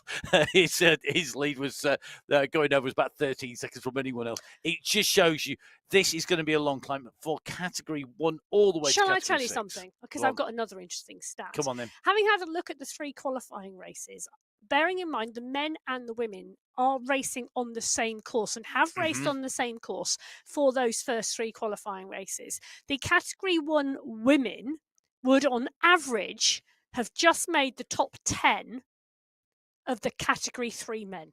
Okay. Which would mean... But obviously they're very different races, so I don't want you to think that it's a direct comparison because they are different races. So that would put the time up this climb, ballpark, if the leading Category 1 women's time was the same as the 10th place Category 3 men on this climb, that would put them in the 37.5-minute time for the climb in Category 1. Well, we will see. I'm going to guess at 37 29. I think they'll be quicker than that, but there you go. Well, I would actually agree with you. I think on this climb, I actually think that they're going to go quicker. But we will have to see because, of course, this is about the overall race and our riders racing in the individual categories for prizes, as well, of course, as wanting to get to the top of the climb first on the finals and take that win. Guerra on the front in Category 1, putting down the power here, 6.5 watts per kilo. Bruni holding the wheel. So is McCarthy. Kolczynski. Fua is 2 seconds down at the moment. And pushing Menendez just about holding this long line of wheels, but the leading 3 starting to open a little bit of a gap. Guerra, McCarthy and Bruni, you can see the response. It's coming from Fua. Fua wants to get back with these leaders. She's going to make the junction here. Will she go straight past them after she's made the junction? It's going to level off in a little bit. It's not just yet. We've got to keep coming round this sweeping right-hand bend a little further before we see it ease. But 4 riders now up at the front of the race. 5, 6, and 7 in the race are behind. They could make the junction. And that is Kolczynski currently with Menendez and Holcroft. Then it is Felt just inside the top 10, but the gap is 7 seconds between Holcroft's wheel and Velt's wheel, and that is a big gap at the moment. Well, and it's Guerra who's kicking on at the front of the race at the moment. So Gabby Guerra pushes on. Fua and McCarthy have now got to respond, and Kate McCarthy comes to the front of the group. Mel Bruni digs in. Bruni's on some cracking form at the moment, I'll tell you, but Bruni and McCarthy are the 2 riders to chase. Fua jumps onto the back of the wheel. Now, this is distancing Menendez and Kolczynski, who are the 2 riders closing down and trying to make this group of 4 a group of 6. So it's looking like the 4 riders, Guerra, Bruni, McCarthy and Fua, are going to stay together from this attack from Gabby Guerra. And the timing is really key. Let the chasers get just to your wheel, just about on your wheel, because the draft is minimal here. Let them do the maximum effort to get onto the wheel. Don't let them off early. Don't give them an early pass. Don't give them an easy pass. Let them get to the wheel. Do all of that effort, not part of it, and then go again. Then put the kick in. Getting the time in right key. Guerra on the power at the moment on the front of this race. A rider who came across into MyWhoosh Sunday Race Club this year. I have to say, on the form she's on at the moment, if she was on this form going into those World Championships, what could have been timing and getting used to the platform is key. Fua, a medalist at those World Championships, chasing on. McCarthy, though, I think at the moment has something to spare. Can she afford to let Guerra go up the road? The answer, I think, is no. Guerra is way too dangerous for that. Bruni closing, trying to close onto the wheels. Fua here working. You can see the effort here on the left-hand side of your screen. The rider in person keeps that power down, keeps on kicking on. 88 revs per minute, 174 the heart rate, 320 watts as she kicks up. She's going to go past Arias, that Category 6 leader in the mountains competition, with Zidane the leader on the road in category 6. They are starting to close down the leading categories that set off in front. How long will it be? Will they get to the very front? Well, the pace being set by Guerra at the moment is forcing the rest to respond. At the moment, 4 seconds, the lead from Guerra to McCarthy. Well, 9.6 kilometres still of climbing ahead of them in the Category 1 women's race. As Guerra pushes on, she's nailing her colours to the mast at the moment, because McCarthy, Bruni and Fua are locked together, but they are 5 seconds down on Guerra on the left-hand side of your screen. On the right-hand side of your screen, it's Van der Vliet, Embring and Montgomery, the 3 riders locked together at the head of the race. They are also at the head of the Category 3 race. They've got 20 seconds on Bolara. Volkenhurst is at 33 seconds with Vasquez. So these 3 riders on the right-hand side of your screen, they have got, well, they're coming up for 5K to go. Going to be absolutely critical. 5K though. It's a marker point. Will we see a kick again? Can Embring maybe put in a move in that polka dot skin suit? Van Vliet is looking so strong on the front there, with Montgomery holding the wheels. They're surely clear the lead in the category of 2 race. Giovanni Coleman and Fredo, really strong ride by them. That gap is still holding, though, at 17 seconds. They put in the move early, and they've managed to hold it. They have indeed, but it is holding at 16 seconds. It's a strong group behind, you know, because Coinson and Tridden, Yaramillo, Field are all in that chase group, and it's really strong, and still a big chase group behind. Anything could happen in that Category 2 race yet. Yes. Well, I'll tell you something. What is going to happen in that Category 2 race is they're going to see Gabby Guerra very shortly. She's just 700 metres behind them on the climb. Guerra now at 10 seconds ahead of McCarthy, Bruni. Well, look at that. McCarthy and Bruni locked together. Fua at 16 seconds. She's 6 seconds further back from the chase from McCarthy and Bruni. That's going to be an interesting climb to see what happens there as they start to work their way through that Category 2 race field, because let's not forget, between Guerra and the leaders in the Category 2 race is a large pack of Category 2 racers. So if you were McCarthy, if you were Gabby Guerra, you've got the gap now. Where at some point do you take a rest and ease back slightly and just aim to maintain the gap to Bruni and Fua and to McCarthy, and just hold those gaps at 10 seconds, and just match their pace and then go again? Or do you just keep the pressure on constantly? I think it's about setting your own pace up this climb now, and settling into a rhythm, and that rhythm being your rhythm and nobody else's, particularly when you're off the front. Let them do what they need to do behind, and you set your pace and the one you are comfortable at. And Guerra is setting her pace on the front here. McCarthy and Bruni are chasing. Guerra's got 14 seconds now, and there's 14 seconds back to Catherine Fua from McCarthy and Bruni. Bruni locked onto McCarthy's wheel, and Bruni's job here is to stay there. Let's see what transpires as we go towards the top of this mountain further up the road. 37.5k under the wheels of Catherine Tomkinson at the moment, as she sees that Category 2 chase group go past. Still a massive chase group. Tomkinson she says she's in a dead. great position. She says, wow, this is hard. Come on, Kath. I'm done. Do you know no, what? you're not, Catherine. Dig Come in. on. Come on, digging time, digging deep. Yay! That's it. That's what we like to see. Digging in, it's the phrase that's used. I've had it shouted at me more times on hill climbs than I care to remember. And I always used to think, I am digging in. What do you mean digging some more? There's nothing left to go. I'm sure Kath Tomkinson, though, is going to do this in style all the way to the top. Still looking composed, looking smooth. A nice pedal cadence as well. Keeping the rhythm tight. That's what you've got to do.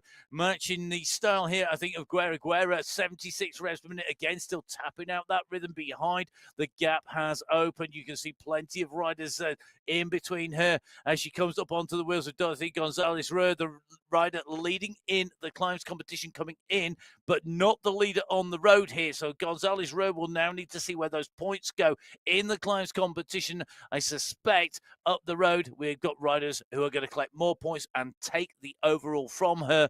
I'm not sure the overall is going to get taken away from Gabby Guerra at the moment, because I think she's going to put the 2 fastest climb times in category 1, but we still have a long way to go. Remember, this race finishes at 45 kilometres. Well, and let's just remember, in that climb competition, the standard climbs, 5 points for the fastest time. A hot category climb, 15 points for the win, 12, 10, 8, 6. So the more significant the climb, the more points on offer in the points competition. And that matches the way it works in the racing on the road, and which is where the climb competition is modelled on. Don't forget, of course, on the road at the moment, the UAE Tour going to be coming up very shortly indeed. Make sure you have a watch of that.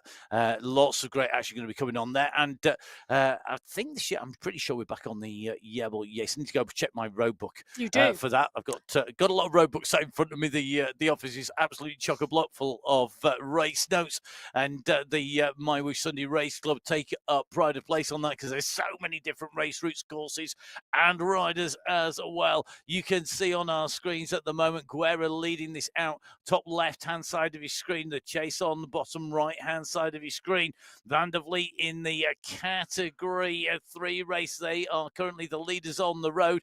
They're at 41.3k, but you can see just how close this is. Tomkinson, that we were just in with, she's at 38k, 38.1 McCarthy, 38.3 Guerra. They are all so close together. This race is coming back together. We are going into our last 5k. All the riders out there now have been racing for well over the hour marker. Category 1 racing for 1 hour, 7 minutes and 5 seconds. This is going to be a long one. It's a tough one. It's going to get us some worthy finals winners. And the team competition will come down to what our riders do. Because remember, the team competition is all about what your team's cumulative time is for your fastest 3 riders. Add those times for the fastest 3 riders in your team together. That gives you the team time. Fastest team takes the win. Well, Gabby Guerra leading the Category 1 race, the last race field out the start pen today. 67 riders on the road ahead of her at the moment, out of the 130 starters, as she starts to pick off more riders. Isabel Alzat, Maria Zabala, the 2 Category 4 riders she's just gone past. And this is the chase group in the Category 2 race. So she's about to come on to the chase group. It's a big chase group. I think there's probably around 12 riders in the group. Phil, Vittori, Manshandi, all in the pack that Guerra is about to come onto the wheel of, and take a look at what she does. She taps right into the middle of the group. She works her way through it, and she comes out on the front. The question is, how many of these Category 2 riders are going to try and go with her, because the leaders are 18 seconds up the road in the Category 2 race. And it's Mina Koinstinen and Elsa Haag who come to the front of the group, but there's no way they can match the pace of the leader of the Category 1 race. They drop back. Guerra continues up the Jebel Yace. Can Guerra make it to the finish? Will she be closed down? At the moment, it's all looking good for the Brazilian rider living in the United States of America. On the left-hand side of your screen, the rider from the Netherlands, Venka van der Vliet. On the right-hand side of your screen is with the Swedish rider, Anna Embring. Embring in the polka dot skin suit as the climb leader in Category 3. Van der Vliet looking to spoil the party for Embring and for Emma down here in the studio. I'm going to go with Van der Vliet for this one. I've seen the kick. I've seen the sprint. Emma's going for Embring. We will see which of us is going to be right in that Category 3 race. They are both on the same team. I know, and that's what makes it even more entertaining. They are on the same team, and they are setting themselves up for a great team ride in Category 3, because if you think of who is behind, you've got Montoya from the Rosa Blanca squad, you've got Bulawara for the Freewheeling Spirits team, you've got Walkenhurst in there who's riding for... But Julia Montgomery, who's in third place, is Team Europe's third counter. Yep. So you look at 1, that. 2, 3 in the Category 3 race, all from the same team. And then behind, if one of them were to fail, you've got a rider who is sitting in the second rider position effectively for any of the other teams, taking away, matching the riders. So as we see the sprint past there by Gabriela Guerra going past Sophie Giovanni and Joanna Kalman here at the front, and Predo, the leaders in Category 2 being caught by the Category 1 leader here. The Category 2, 3 leaders all together, Giovanni, Predo and Kalman. You're going to take a bet on any one of those three? Because I'm not. Definitely not. I know that is so close between them. Meanwhile, Mary-Kate McCarthy continues to chase. McCarthy at the moment on that same long sweeping left-hand bend that we've just seen the rider Guerra go through in front. The gap currently rolling at about 20 seconds or so to Guerra between McCarthy and Guerra. It's still holding McCarthy out of the saddle. The distance on the road, well, it's just under 200 meters separating those riders. So any error by either rider could decide this. Have they got the fueling right? Have they got that hydration right? Are they going to be absolutely nailed with their nutrition? They've got to get it spot on. Get it wrong here, and it's going to cost you once you're on a big climb.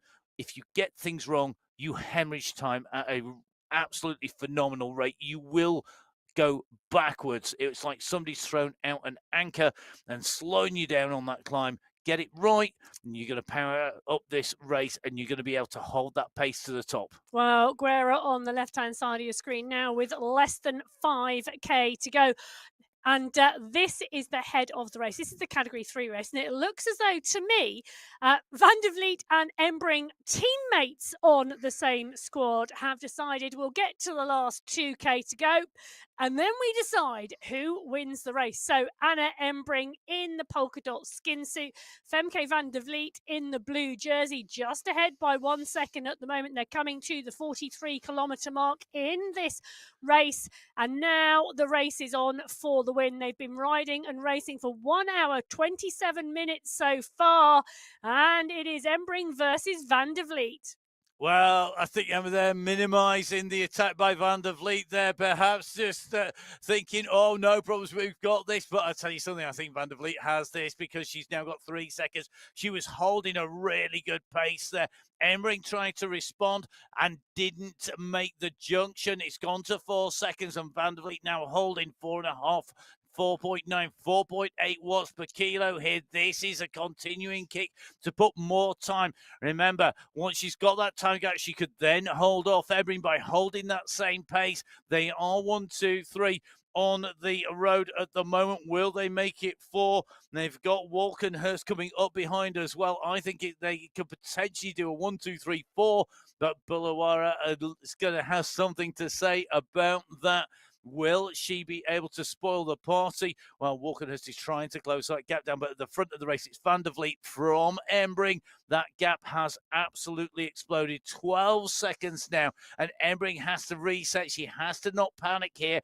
She has a reasonable gap to Montgomery. Remember, these riders not just ready for that team competition, but the individual prizes in their category as well. The top 10 individual riders, the top 7 teams in each and every one of our race categories in the men's and women's, taking away prizes. The prize is the same in the men's and the women's races, so that there's equality across both of those. Well, the time gap's now really starting to show in this Category 3 race. Van der Vliet at the front, 21 seconds clear now of Embring, who's 35 seconds clear of Montgomery, 52 seconds clear of Bulwara, over a minute clear then of Walkenhurst in 5th, Bonilla in 6th, and Alta Marino in 7th are over a minute and a half back on 2nd place.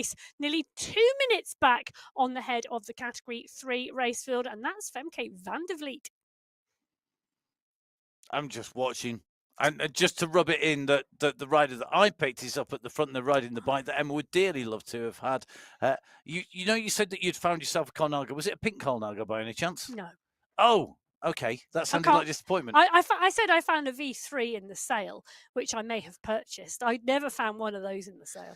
No, they are very nice. We actually had a look at those whilst we were out on duty out in the UAE for the World Championships at the Wolfies Bike Shop at the Colnago store. They're very, very nice bike, I have to say. Fantastic place. Do go have a visit if you're lucky enough to go out there. Maybe our riders will spend their UAE for their prizes out there. Now, back to the racing. Well, it is indeed. And Guerra on the left-hand side of your screen at 41.5 kilometres now into the race. She's leading the Category 1 race, and she's now worked her way into 32nd overall on the race. The rider on the right-hand side of your screen, Femke van der Vliet, is leading the Category 3 race. She's also at the head of the race on the road today. She's got 800 metres to go now of the climb of the Jebel Yace till she sees the checkered flag. She's 32 seconds clear of her teammate Anna Embring in that Category 3 race, who's on the right-hand side of the screen. Julia Montgomery is in third overall at the moment in that Category 3 race as they come towards the final meters in the Sunday Race Club January final. They're an hour and 30 minutes now into the race with 600 meters to go. The kick for the segment is on this banner, the polka dot banner, signifying the end of the Jebel Yace climb. It comes in 500 meters before the finish. That means there are 500 meters to go for Femke van der Vliet, who goes through. She will take away the points for the climb here. She will take away the polka dot skin suit, taking maximum points there behind Embring, who was in that polka dot skin suit, is on her way up the climb here. She's going to take second place here today, so it may well be that it's going to go back to Anna Embring. We're just watching Embring come up here because the points allocation will be really interesting to see where it falls, but it should be Van der Vliet if my maths is correct. We're going to see Embring make her way up. Van der Vliet, though, with a 49 now 50-second gap. Embring with 43 seconds back to Montgomery. Montgomery with what is holding at about the 15-second gap to Bullawara. And then it's Walkenhurst followed by Tamarina and Bonilla. Well, the gap here, Matt, at 51 seconds shows you exactly what can happen in the last 2 kilometres of the climb as Van der Vliet now comes towards the finish line today. She's got 200 metres left to go. She's leading the Category 3 race by 55 seconds on this climb of the Jebel Yace. She looks up, she sees the UCI banner. This is it. She broke away with Embring from the rest of the race. Julia Montgomery couldn't stay with them. And then in the final 2 kilometres, Femke van der Vliet rode away from Anna Embring. She takes the win today on the January final of the Sunday Race Club.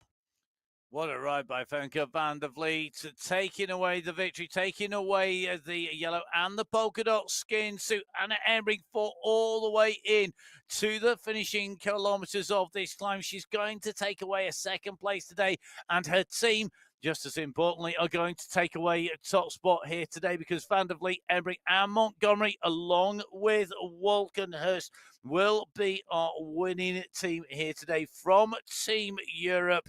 They are going to take the victory in that team competition, and Embring will be the second place rider on the road, the second scorer, with Montgomery the third. A fantastic ride. Great riding by the team to put so many riders up at the front of the race. Category 3 never disappoints in this women's race field. So strong. And we've seen the battle out on the roads of the Jebel Yace today. That's the UCI banner. Embring is going to be one very happy rider to see it as she goes underneath for second place in Category 3 today. So our first 2 riders in and through the line with Femke van der Vliet taking the victory from Anna Embring. The gap between them in the points competition, 3 points separating them, 15 points for van der Vliet and Anna Embring taking away 12 coming in through over that climb. Now the run for the line is on for Gabby Guerra on the left-hand side of your screen. She's at 43.2 kilometres, still chasing down riders.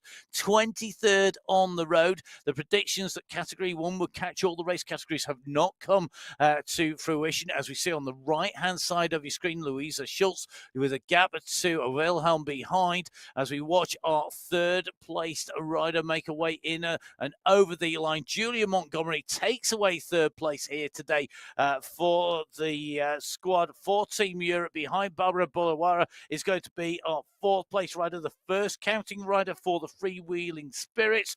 Behind then Team Europe, so Julia Walkenhurst will come across. They've put 4 riders in the top 5. Behind, it's really close, about 45 seconds back. You've got Kim Bonner Miller and Alta Marina as well, both on the Wanderer squad. So they're going to place 2 riders inside the top 10. That's going to mean it's going to be tight at the top. Well, it is tight at the top as well, and it's tight at the top in Category 4 as well. Louisa Schultz on the right-hand side of your screen leading that Category 4 race. Maria Wilhelm, who Gabby Guerra has just gone past, on the left-hand side of your screen in second place in that race at the moment in the Category 4 race. So Schultz from the Pedal Queens, Wilhelm from the Lions, those 2 teams battling it out in Category 4 as Guerra continues to climb strongly on the left-hand side of your screen. She is indeed, and Schultz at 44k, going to hit 1k to go here. Guerra's not far behind here. Look at the pace she's coming up. That's Stefani Piccolo, a phenomenal climber in her own right. A countrywoman, Guerra, coming up onto her heels. They're going to come round this turn, and Guerra's pace at the moment, absolutely phenomenal. She's setting the road alight here on the Yebel Yates. The shade may be down, but she's throwing shade on all of the competitors behind her because she has opened up that gap. She has not been touched, and there's no way riders are going to pull her back. The distance is now too small. 1k to go for Guerra. Schultz is at 1k to go just in front. We've got riders in all our categories across all of the mountainside here on the Yebel Yates. It's a big race here today. It is our monthly final on the Sunday Race Club. Don't forget, make sure you follow MyWhoosh on Instagram, on Facebook, and on X. It's at MyWhoosh on Instagram and Facebook, at my_whoosh on X. Don't forget, give Gabby Guerra a follow as well on social media. One of the coaches on MyWhoosh. If you want to know how to ride, you can join Emma, you can join Gabby, you can join a whole host of riders. Look at the pain on Gabby Guerra's face, trying to dig in. She knows now these are the final few 100 meters in that run for the line. The pain is written all over her face here. If anybody tells you that cycling doesn't hurt when you're winning, it does. But it is also at the same time a sweetest feeling in the world as you come up to the finishing line. She knows this is hers for the taking. She has to keep it dialed. It's going to be 500 meters to go when she goes underneath the polka dot banner. She's going to take away the win in the climbs competition, fastest on the aquarium climb. She's going to be fastest here on the climb of the Yebel Yates. She will set the new course record in the women's competition as well. She'll be adding that to the history she's making here today. She's ahead of Mary Kate McCarthy. That gap still holding, I think, at about 37, 38 seconds or so. Yeah, it is indeed. So Gabby Guerra broke away with Catherine Fuhr, Merle Bruni and Kate McCarthy on the Yebel Yates. That group of 4 soon whittled down to 3 as Fuhr was gapped. Then Guerra, well, she rode away from McCarthy and Bruni. At the moment, it's Gabby Guerra on the left-hand side of your screen with 300 meters to go. Kate McCarthy comes underneath the polka dot banner, signifying the end of the Yebel Yates climbing segment, and 500 meters to go. They are 1 and 2 in this Category 1 women's race today. Guerra has gone past Schultz, leading the Category 4 race. So Gabby Guerra comes around the bend. She's going to see the UCI banner. That's the banner signifying the end of the Sunday Race Club finale for January, and Gabby Guerra has ridden away from the world champion, from Kate McCarthy. She's going to win today the Category 1 women's race here on the MyWhoosh Sunday Race Club. Your winner in Category 1, Gabby Guerra. You can see Guerra sits back down again after that effort, and quite rightly so. Great win by Guerra to go away made her intentions clear, kicked away clear from the world champion, who is here in second place, who's rounding this right-hand bend here with 100 metres to go. The banner is in front of world champion Mary-Kate McCarthy. It will be a second place here today for the world champion. Those positions in the world's finals reversed this time around. McCarthy coming through over the line, leading her team, the Ablock International, through. Guerra ahead for the Thundercats team. That team competition wide open behind. Meanwhile, in Category 4, Louisa Schultz has climbed away from the competition. She has done what Guerra did, taking the polka dot skin suit on the aquarium climb and defending it in style on the climb of the Yebel Yates. Louisa Schultz, the winner in Category 4 on our monthly finals. Oh, great job by Schultz. The climbing finesse there shown by the Category 4 rider. Merle Bruni's going to be third across the line in the Category 1 race. Great work from Bruni today, and ever consistent. Throughout January, Bruni has finished third in every Sunday Race Club. It's been absolutely brilliant. Now, going to be really key to see what happens here in the team competition. Maria Holcroft and Catherine Furr with Jessenia Menendez in here. They are the teammates of each and every one of our finishers so far. Holcroft, the teammate of McCarthy. We have got Bruni and teammate there, Furr. We've got Menendez, teammate of Guerra.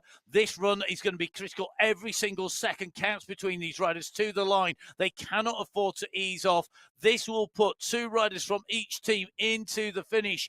It does mean the third counting rider has got to work to the line. It is going to be so critical. Fua comes in across just ahead of Menendez. Then it's going to be Holdcroft. These positions will be key when it comes to that team competition. Well, yeah, they will do. In second position, sorry, Emma, second position, Maria Wilhelm just coming over the line in Category 4. They're coming in thick and fast. Sorry, well, they are indeed coming thick and fast. And Guerra from the Thundercats, McCarthy from Ablock International, Bruni from Sweat Sensations, Fua from Sweat Sensations, Menendez from the Thundercats, and Holdcroft from Ablock International. You are so correct, Matt. That Category 1 team competition is going to be so close. Let's take a look at the overall standings as they stand at the moment. Other racers still out on the race field at the moment. So Guerra takes the win. 1 hour, 23 minutes, 55 seconds, 32 seconds clear of Kate McCarthy. Merle Bruni in third, Catherine Fua in fourth, Jessenia Menendez in fifth, and Maria Holdcroft in sixth. The Category 3 winner, Van der Vliet from Team Europe, in seventh at the moment, because the Category 2 race is not complete yet. Well, we have riders out on the road. Don't forget, you can catch up with all of the results live on the MyWhoosh.com website. Just go to results, click on that, and you can see the riders as they come in. We are going to take a short break. Well, we'll give you a slight short break in the race action. Myself, Matt Payne, and Emma Martin. We will be here through keeping an eye on those results as we run into our men's race. The riders being ready for the men's race start as our women continue out on course into the finish. This is your chance to grab yourself some food, some fuel, to rehydrate, ready for the next part of today's monthly final here on MyWhoosh on the Sunday Race Club. Emma and I will be back shortly. We'll see you in a short while.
Welcome to the MyWhoosh Sunday Race Club. Kevin Horsley. You're right. I was right. And Luis Castro is trying to close the gap, but Horsley is dialing it on the front at the moment. Jakob Abitko, an absolutely phenomenal rider. I mean, this could well be his day here today. And I'll tell you something, this group, if this group go clear... This is a good group, I tell you. Come on, let's see if we can get a breakaway all the way to the finish. This is the sprint for the segment because these riders are making the way through. SS is not going to get that segment. He came in early. Skiersey came in with a bunch. He pulled back SS. He's taking away the polka dot skin suit here. 29 riders in total. Great job. Lovely polka dot skin suit. Looking great on his back. And loving that emote there, just giving us the... And a real life emote as well. real life emote. It's fantastic to see Power Skiersey here. On the flatlands at the moment. And Andreasen is dialing it. That move of his where he went clear off the front, he doesn't want this to be an easy race today. You'd think I wonder whether he's thinking, well, we need to make this hard because there was a hard race yesterday. Jason Osborne just testing his legs out. Osborne tests his legs, the rest of the group respond. As Osborne shuts down, the group come back. How many times can they hold the world champion back? Mark Dadson in the leading group in category 5, starting to close down on Cameron. It won't be long till Cameron could see them in the rear view mirror if he hadn't. He is on the little bit of a kick here. I'll tell you, they're coming. This is going to be very interesting because he's on to the final climb. His gap had been 30 seconds at the moment, but Tero has it at 18 seconds. And they are not on a mission to chase, they're on a mission to attack. And Jonas Goman has gone in category 5 here, and that means that the chase is on. Betsy's responding, so is Motmans. There's no sign of Cridland. So category 5, an attack on the left of your screen by Jonas Goman. He knew they were coming up on other riders. He wanted to get the draft. He has broken clear. He's got 2 seconds on Simon Betts. The UCI banner is in sight. Kennett should surely hold on to take away the win, to take a solo win in category 6. He's taken the polka dot skin suit. He's the best climber in the day in category 6. He's the first rider over the line in qualifier race number 3. Your race winner, it's Dylan Kennett. بسم الله الرحمن الرحيم. مشاهدينا الكرام متابعينا في كل مكان، أهلا وسهلا بكم. أولا وورن الذي كان يشارك بالفئة الرابعة اليوم يشارك بالفئة الخامسة، ينافس على الفئة الخامسة مارك ديتسون أيضا، وسكوت فرانسيس جيفرونيا وعامر أيضا من الإمارات. دولة الإمارات متواجد في هذه الانطلاقة. وعامر أصبح يشارك بشكل دوري وملتزم في سباقات مايوش في أيام الأحد ويحرز نتائج جيدة. اس يقوم الآن بأتاك مجددا ويحاول عند الكيلو 9,900 متر يبتعد عن الكوكبة دافيد دان ويصعب المهمة على جميع المتسابقين في الخلف، خاصة على البولنديين. وهنا المتسابق الإماراتي البطل الإماراتي مستر إكساندر يحاول وبالفعل يعود إلى الكوكبة من جديد. هناك عدد من المتسابقين في الأمام من الفئة الرابعة. جيسون روزبورن ينطلق في آخر 20 كيلو من السباق ويذهب، ومن ثم نشاهد على يمين الشاشة المتسابق مستر إكس 100 سميناه سابقا المحرك للسباق بهذه الفئة. نعم، يدافع ويقوم بعمليات الهجوم ويرفع رتم السرعة. الآن نشاهد في مقدمة الكوكب، وهنا أتاك، نعم أتاك من المتسابق مستر إكس 100 الآن في مقدمة الكوكبة، واللحاق هافارد الذي قام منذ قليل بعملية أتاك وبريكاوي. دايليان، نعم ديليان ينطلق ويذهب إلى المركز الأول. بالفعل ينهيها النيوزيلندي من الفئة السادسة بالمركز الأول لأول مرة، وهو بطل القميص المنقط والقميص الأصفر أيضا.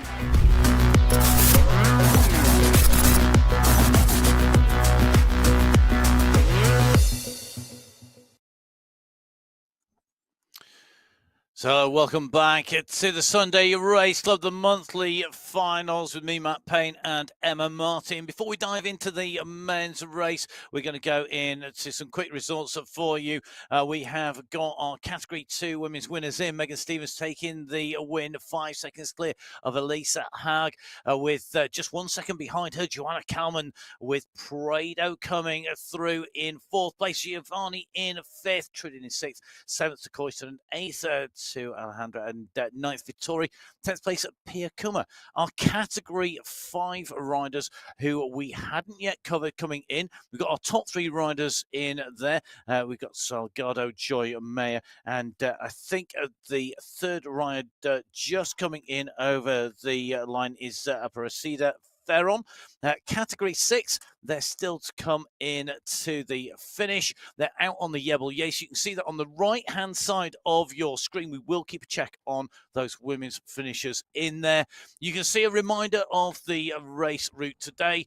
45 kilometers, 2 categorized climbs, 3 sprints, climbs competition, sprint competition, segment prizes, and the overall. Yep. Going to keep us busy. It is indeed 45 kilometres of racing, 997 metres of climbing, and most of that comes on the Yebel Yace, 13.5 kilometres with an average gradient of 6% at the end of the race. So starting at that 31 kilometre mark, it is that hot category climb. Earlier on, they faced the aquarium climb at 23.7k. It's 3.3 kilometres of climbing with an average gradient of 3%. Up until that point, those 3 sprints, well, they are in that first 23.7 kilometres before the climbing starts. It's been a cracking women's race today, and it's going to be a cracking men's race. Okay, so that's where we are heading today. Those are the climbs. 997 meters of climbing, 45k in total. Now out on the road already, having set off in the men's race, are our category 5 and 6 riders. Category 6 are the riders on the right hand side of your screen and going on to the big screen in the purple. So we have our 21 riders down on the start sheets at the moment. They've gone through the sprint, the first of our sprints, and that's taken already there by Sivsa. But let's give you the teams. We've got BMC 6. They have Kenneth Milostic, Mulligan, Yates, and Bonus. The level beginning squad, another squad of 5 riders: Medeiros, Monsalve, Brito, Santorio, Ramos, and Teron. The Lost Amigos have 4 riders, as do Spinergy. Lost Amigos are Carrillo, Nielsen, Lenador, and Sebza, the rider who'd taken that sprint jersey. And then Spinergy, Dazen, Schoberg, Kukatab, and Botero. 3 riders not in the teams: Kearney, Smith, and Illet. And those are the riders out there. Sebza, a fantastic sprinter. He's regularly out kicking on through taking those sprints, but it's going to be really interesting to see how that plays out. It is. The Category 6 race. In the team competition, every team has a rider on their squad who has finished in the top 5 this month. But for me, it's BMC 6 versus Spinergy. BMC 6, Kennett's had a first, Milostic's had a 5th, and Yates has had a 2nd and a 5th. In Spinergy in Category 6, Dadson's had a 2nd, Kutab's had a 2nd and a 3rd, and Botero's had a 3rd and 2 4ths. So for me, those are the ones to watch. Category 5 out on the road, setting off 5 minutes behind Category 6. Our teams, we have got the ZTBRC 5 squad, 3 riders, Pegasus, Vaz, and Tiger. We've got the BMC 5 squad, McMurtry, Cridland, Motmans, and Dabmans. We've got the High 5 squad, Milano, Montoya, Demanion, and Llewellyn. We have got on the Level Up squad, Fiedler, Rudy, Back, Callangard, and Francis. The Level Warriors have Leipinen, Warren, Gaviria, as well as Bertrand and Harvey. Rule 5 have got Agadello, Tortorella, Russinek, Wakefield, and a Trooper. And the Upcycle squad are the Nasker, Dromard, Lloyd, Mukhtari, and Mayard. 36 riders in total: Smithson, Rusimaki, Driscoll, Dovek, and Peso. The riders not in teams today.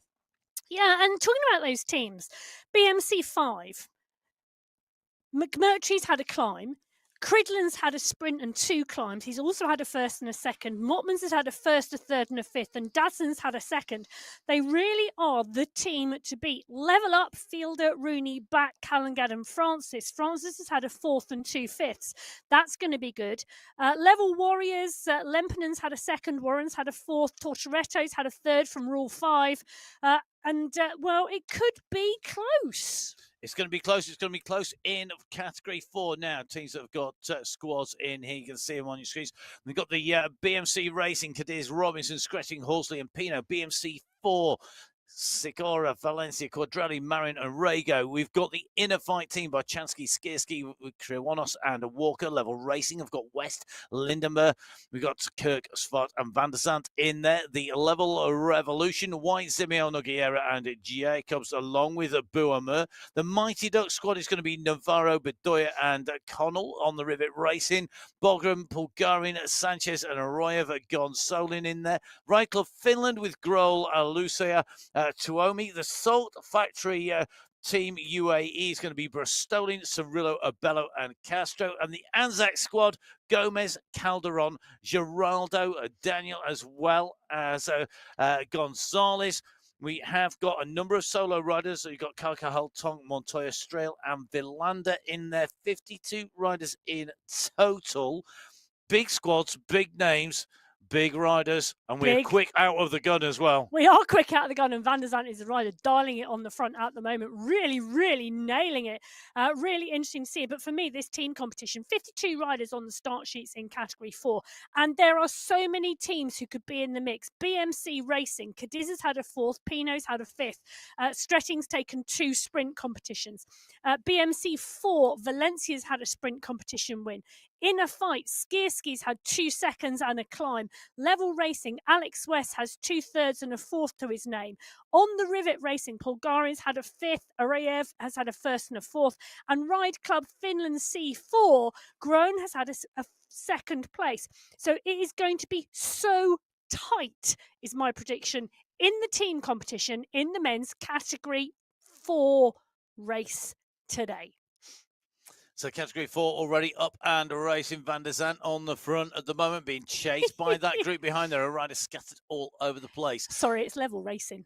What can you say? It is. They're on the move again. Now, we're going to just dive back into our women's race that has just been in here, because we've got some more results coming in thick and fast. We want to try and highlight all of our races, although we do get the overlap because these are such long races. So in Category 5, we've seen Salgado coming through ahead of Joy and Mare, then Aparicio Ferron in 3rd.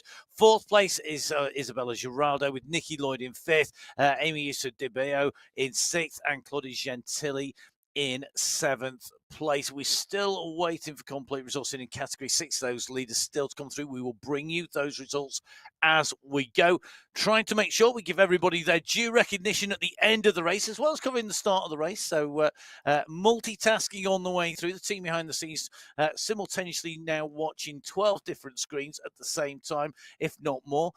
Fortunately, they're able to do that. I don't quite know how, but I think our 6 or 7 in the studio is going to be really, really interesting. Now, we'll let you know when those Category 6 riders arrive in the women's competition, but we're back in with the men's competition.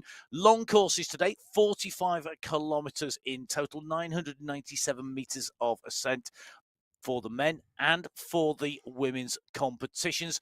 The Category 4 men well and truly underway, already 2 kilometres covered. And you can just see we're in with Eben Svart, the South African rider, on the left-hand side of your screen. The avatar on the right-hand side of the screen, nicely tucked in that bunch, keeping in the draft as much as possible. Svart, a strong rider. Will it be Svart's day today? Not so sure. I think he could be really in the mix here and be aggressive in the early part, but is that climb just going to suit a pure climber today? Judging by the women's race, not necessarily.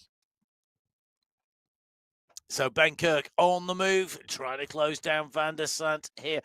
Kirk trying to get that gap back down again. He's racing for the Level Racing squad. Van der Sant up the road, his teammate. They've bridged across, so you've got 2 teammates at the front. As he saw the gap was coming down, as he saw the catch was about to be made, he's gone on the move. He's gone on the attack today. Level Racing, racing the way out from the start behind. You can just see that the riders continue to push in Category 4. Category 3, well, they're down in the start pens. They are all ready to go. So in Category 3, we've got a big host of teams. The Anzacs have 4 riders. We have got Cardona, Edwards, Giuliano, and Brook. The Otoroa Alliance have Wojciech, Squilari, and Doma. 3 riders for them. 3 riders for the BMC 3. That's Quadrelli, Bloom, and Velez. 5 riders for the gold chain team, though. Mesa, Villano, along with Guarin, Corrales, and Paredes. We have the gold grabbers, 4 riders in the gold grabbers squad. Tidholm, Angarita, Kalman, and Kochikov. The level elite have 5 riders. That's Rushmer, Rimburg, Allport, Van Horen, and Solly. Rykov, Finland, C3, Plick, along with Punnen of Tweaker and Lopera. We have the Sandstorm squad with Frederick, Gates, Guerra, and Fell. Take that is Meyer, Kansara, and Karlstrom. Take this. Not take that or take it all. Take this. Will it be take that, take this, or take anything? We will see. Take this is Stemmen, Diduch, Oya, and Sprat. What's up, team? Godzari, along with Wojnas, Sjur, Rego, and Clays. The ZTBR squad have Kiesnowski, Kaelos, and Moreno. We also have Hernandez, Jamie Velez, Pablo Velez, Paolo Kirchner, Rick Van Eyck, and Eric Asif, all individual riders. 53 riders on the start list in Category 3. It's a big race field, as big as pretty much any of our race categories today. However, the key thing for me here is we've got some very evenly matched teams, I think. We do. Well, I say we do. I personally think that the strongest team out there today in Category 3 is Sandstorm, Fenderich, Gates, Guerra, and Fell. They've all had top 5s. This month. Fenderich has had a first, Gates has had a second and a fifth, Guerra's had a third, and Fell's had a second. Fenderich has also had a climb competition overall. Other teams have had 1 top 5. So the Otero Alliance, Doom has had a 4th. Gold Chain, Paredes has had a 3rd. Gold Grabbers, Tidholm's had a 2nd and a 3rd. What's Up, Sur has had a 4th. And ZTBR, Kisnowski's had a 5th place. There are also some spatterings of sprints and climbing competition wins amongst the teams as well. But for me, this has got to be Sandstorm, who is the team to beat. It's all going to come down to what the second and third riders can do here. I don't think it's about necessarily what your leading rider does, because they're all so close in the front of the race. It's a really close racing pack, and I think it's going to come down to how close it comes between riders number 2 and 3. Remember, team competition today is up for grabs. 7 teams in for the competition win. We will see who is going to take away top spot in the team competitions, and that is calculated by taking the fastest 3 riders on a team, adding their time together to give us the team time.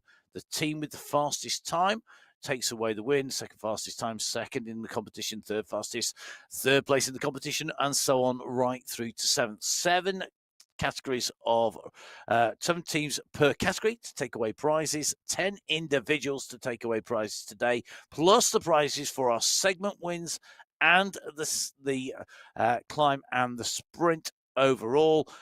It's going to be a busy day, some great payday for some of our riders. Everybody, though, up and racing, able to compete. And with that team competition, it changes the dynamic substantially. Does indeed. And the big pack rolling in Category 3 at the, coming up for the 2 kilometre marker. Karlstrom, we are in with Patrick Karlstrom. Not that I want to say anything, but he's going to go well today. No pressure, Patrick. It's all right. I almost got Anna Embring in the win, but not quite. She finished second, but Johan Moreno is on the front at the moment, just stretching his legs.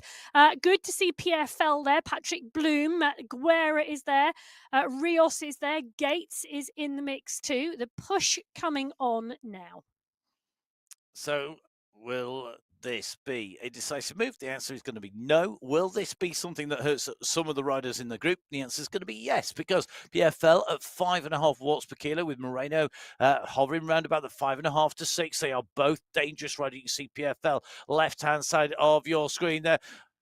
Bonjour, bon matin.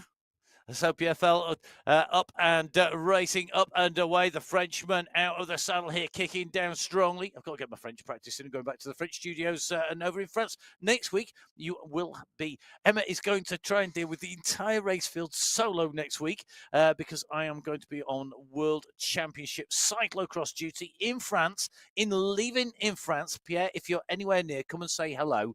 on the Friday or the Saturday or France the is Sunday. a big country, you know. It is. If anybody is going to the World Cyclocross Championships, come and say hello to me. If you catch me on the way through, I'll be on the mic there for the UCI. Well, Category 3, the large pack coming into the first sprint of the day here, the Abu Dhabi sprint. We drop in with Ivo Sur. He's part and parcel of the pack. So's Mathieu Kalman. He's in there as well.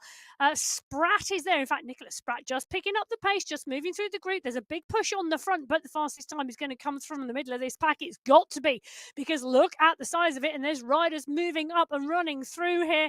It's a big, fast group of riders moving through the Abu Dhabi sprint, and I'm waiting for some results at the moment. At the moment, I've got Rick van Erck setting the fastest time on my screen at the moment. Is it going to hold? I think it might. I think it has. Yes, it does. Look at that. 1,084 sprints. 84 sprints, 1,084 watts, should I say. The new measurement of power. Going through the Abu Dhabi sprint for Rick van Erck. He takes the fastest time. Edison Gomez is in second place, took the fastest time in the Category 4 sprint. Wow. Yeah. Rick van Erck, just to mention there, not the highest power going through that sprint in Category 3, but the best positioned in the bunch, Patrick Bloom, 1,129 watts going through that sprint. But in second place, I guess he may have been the rider off the front, where you want to be the rider going from the back of the group to the front of the group to take as much draft as possible.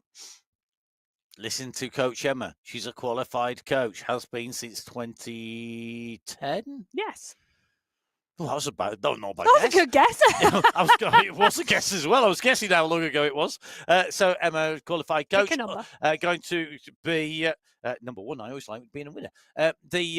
The qualified coach for and on MyWhoosh regularly coaching riders. Now, I'm sure Emma in her coach hat here is going to be looking at this and having a little look and seeing what the tactics are here, looking at what the riders are doing, because we've got Van der Zandt at the moment really pushing on with Groen and Kirk all for company behind Amur Walker, Bristolian and Co. 10 seconds down on this little bit of a run in, but they've got the rise over the top of the dunes here, heading back into town to come.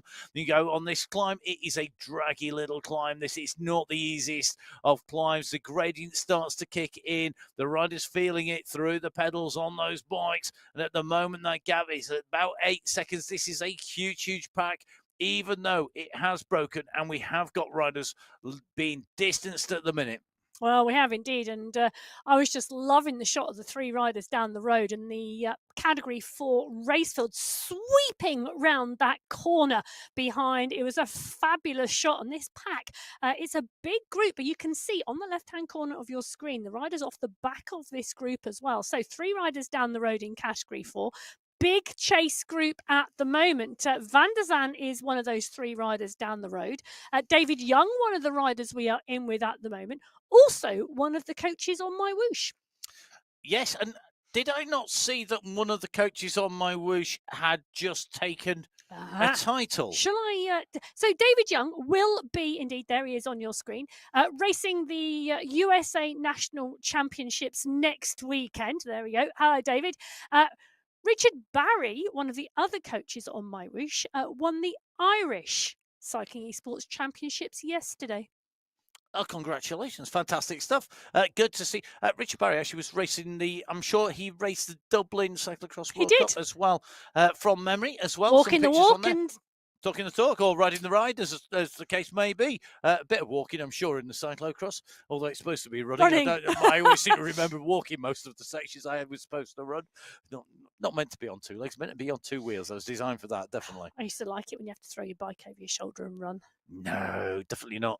Okay, no throwing your bike over your shoulder unless it is at the end and you're putting it away after finishing the Sunday Race Club here. It's our monthly finals here.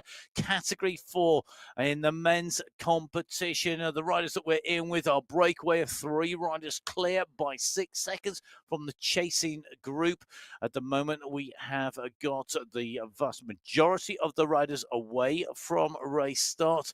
But it's time to head back in to that start for our Category 2 riders. Big number of teams yet again. So Abu Dhabi team have 5 riders: Winfield, Newkey, Bjorklund, Buster and Alan Young. The BL13 War Bombs have got 3 riders: Morel, Lewis and Hoffman. The Fast Guys have got 4 riders: Danes, Gildness, along with Hansen and Miller.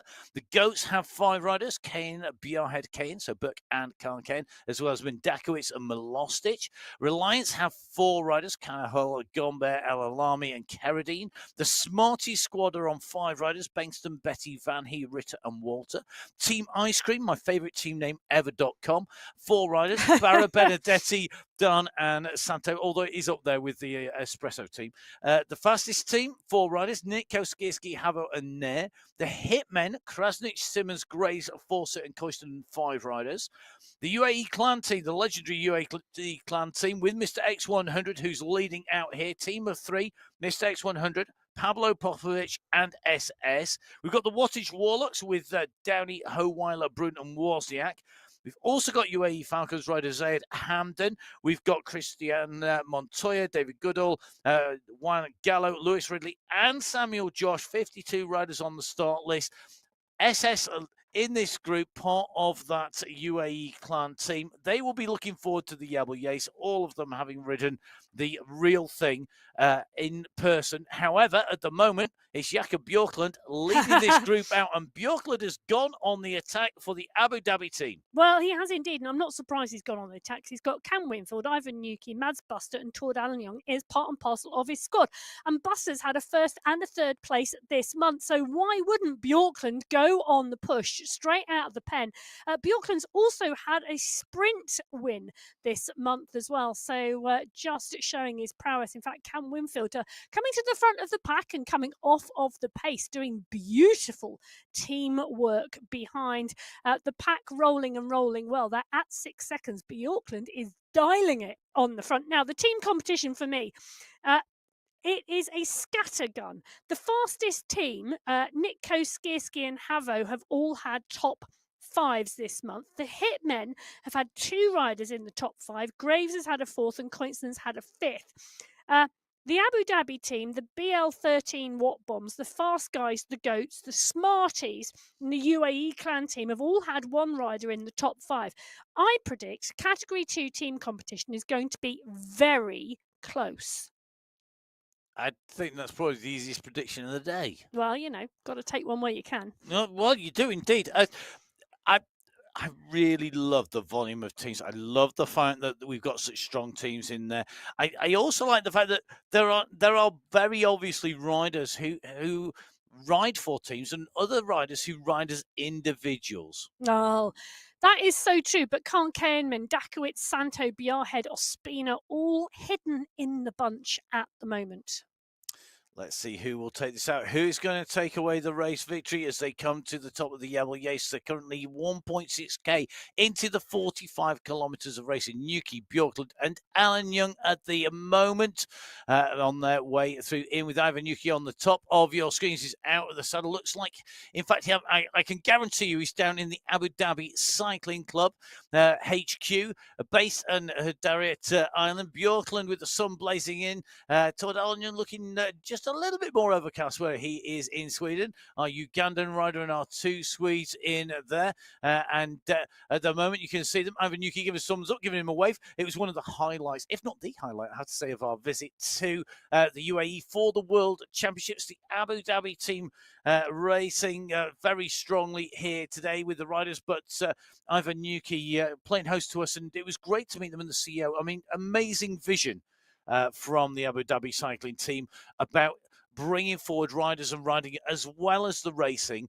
A really long history that matches the history of the UAE generally. If you do get chance to go down, if you are in the UAE, please do go down, have a visit, go grab whether it's grabbing a coffee, even if you're not riding, go grab a coffee in the cafe in the Abu Dhabi Cycling Club and watch those riders in action out on the circuit. You can always borrow a bike. Wolf is down there with a bike down there for bike hire as well. Yeah, and it is an absolutely phenomenal facility, and great also to go and ride it, and then also ride it on MyWhoosh, because the courses are exactly the same. The hedges, the bridge, it's just identical. It's brilliant. It is indeed. Very lucky to go down. A big thank you to everybody who brought us down in here. Right, Category 1. The last riders away in our finals. Let's run you through the teams. The Abbas Esports team. Paradines, Harris, Dont and Van Els. 4 riders in that squad. The Alpha Jaw squad. Chirek, Talbot, Vajasin, Kaminsky and Jones. 5 riders in there. We have the Boss Moves Only squad. 4 riders. Osborne, Knudsen, Vic and Safra Zaidi. The Powerhouse squad of Kel Power, Christoph Kroll, Linda Milostic, and Vidar Mayer. We've got the Wenger boys. That's Arnie Jacobs, Martin Martins, Pim van Diemen, and Ricardo Panizza.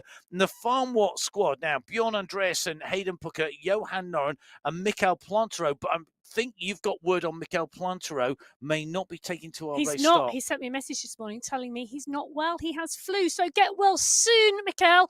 It'll be great to see you back on the Sunday Race Club soon as the Category 1 riders go out of the start pen. And I am just going to give Veronica Arrayas and Adriana Flores a massive round of applause because they've just come in first and second in the Category 6 women's race.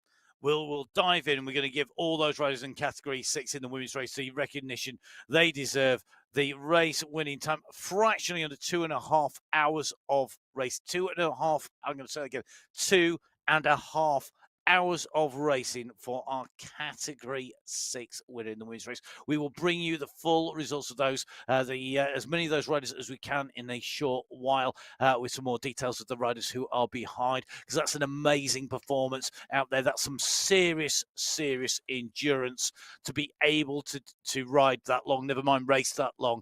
Let's go back into Category 1 because we've just come out from the start line. A couple of things in here. 2 individual riders, Thomas Stroll, the man that you never want to take to a sprint, and on the front at the moment, opening up the gap here for Canada, already looking to rip this up from the kilometre 0.0. Now, Thrall's not part of a team here, so he really can ride how he wants here. He's not going to be constrained by team tactics. The other rider in here, Rashad Al Thib from the UAE, from the United Arab Emirates, another rider who can play their own game. Yeah. And I'll tell you something, you want to be careful with Thomas Thrall because we know he's got a phenomenal sprint on him. There he is, up and out of the pen and dialing it on the front of this group and stretching it. Not in a team, can do his own thing. But also, he's a rider who's going to be really on form at the moment because it's only 2 weeks before he defends his national title in the Canadian Cycling Esports National Championships. 2 weeks' time for that. 1 week for the American Championships. A lot of the progressive national governing bodies, subtle hint, managing to be able to put on an esports national championships. Shows that they are up with the kids and able to get in esports. Listen, if I can do esports, anybody can do esports. And it's a great way of getting people on board. It's a great way to showcase what you can do out there. And national championships are a great way to inspire riders to come and have a go and perform and give recognition for those riders who are at the top of the tree. So it's a great way all the ways around. If your national governing body doesn't have a championship yet, maybe give them a nudge, send them a little email saying, oh, by the way, we know MyWhoosh are putting on lots of national championships, and guess what? We'd love you to put one on there as well. Because do you know what? The more that we get, the more people we get riding, the better the racing, the more bunches, the bigger the groups of riders out on the road, the more community there is, the more support there is. It's actually a really fair point. Don't just moan. Email your national governing body. Don't moan. Don't keyboard warrior on social media. Write a constructive email and tell them how to have a solution. Yes. Well, having a solution at the moment, Jones, Kaminsky, Churek and Vujasin. It is the Alpha Jaw squad on your team, and they've got to be... they have to be in the mix today in the team competition. Vujasin's had a 2nd, a 4th and a 5th this month and a climb overall competition. Kaminsky's had a 4th. Jones has had a 3rd and an overall in the climb competition. And never discount Dan Turek. He's a phenomenal rider and racer. And I tell you something, they are going to be mixing it with the best because the Boss Moves Only squad. Well, Jason Osborne's had 2 firsts. Vinks had a 1st and a 2nd, and Safra Zaidis had a 2nd and a 4th. For me, it's got to be between those 2 powerhouse squads. Abus Esports are going to be close behind because Paradines has taken 2 sprint wins. Van Els has had a 3rd and a 5th, and he's also taken the climb overall. Dont and Harris are part and parcel of that ABUS esports squad. They're going to be in the mix. Panizza is part of the Wenger boys with Jacobs, Martins and Van Diemen. And the Farm Watts squad, Andreasen, Pucker and Noren. I tell you what, if those three are on form, I wouldn't discount that squad either. No, I think it could be really interesting. For me, this today's competition is going to come down to, realistically, when Boss Moose sent Jason up the road, Jason Osborne up the road for the win, how much time does he give them as a margin in front of everybody else? And do they need that? Can they basically mess up the team tactics? Now, the riders just going through the first of our sprints, each segment with a prize. As you can see, category 1 quite chilled about their run through. And Mikhail Kaminski getting the Bruce's bonus there, taking away the sprint win in category 1, but in 10th place overall, because Rick Van Erk's time of 12.395 seconds that we saw earlier, the fastest time overall. Gomez of category 4 in second, and then Bloom in third. Navarro, Sebza, Tiger, Hoffman, Valencia, and Milostic all able to beat category 1 rider Kaminski, but the category 1 bunch there more focused, I think, on the overall and the prize at stake at the end of the day, rather than necessarily the sprint segment prize, which will go to Mikhail Kaminski. Well, it will do indeed. Well, I'll tell you what, 7.3 kilometres into this 45-kilometre race. This is a Category 2 race, all still together. Big route. One rider just off the back at the moment, actually, where we've seen the push on the climb. And the push on the climb is coming from SS at the moment. Betty and Darm, Brun and Nair are all up there as well. And unless that rider closes that gap now, that is, I think, the back of the racefield they will be seeing. Because the racefield pushing on strongly here at this juncture. Now, it's interesting to see that we often look at the race profile and we make an assumption and we go, oh, the aquarium climb at 23.7k, that's going to be the first big push. That's going to be the first big attack. But lots of small sections that the race fields use along the way. And I think one of the things that's really telling, when you look at the course profile, because the Jebel Yates is so big, it really does diminish how big the sections of climb are. For example, this climb out that takes you towards the Leeward Desert Sprint, this in its own right is a really nasty, big, draggy, long climb. However, compare it to the aquarium climb. I mean, the aquarium climb on some of our races is one of the biggest climbs, and it's got a lot of elevation. It looks big on the profile. Today, it looks like a slight rise and fall.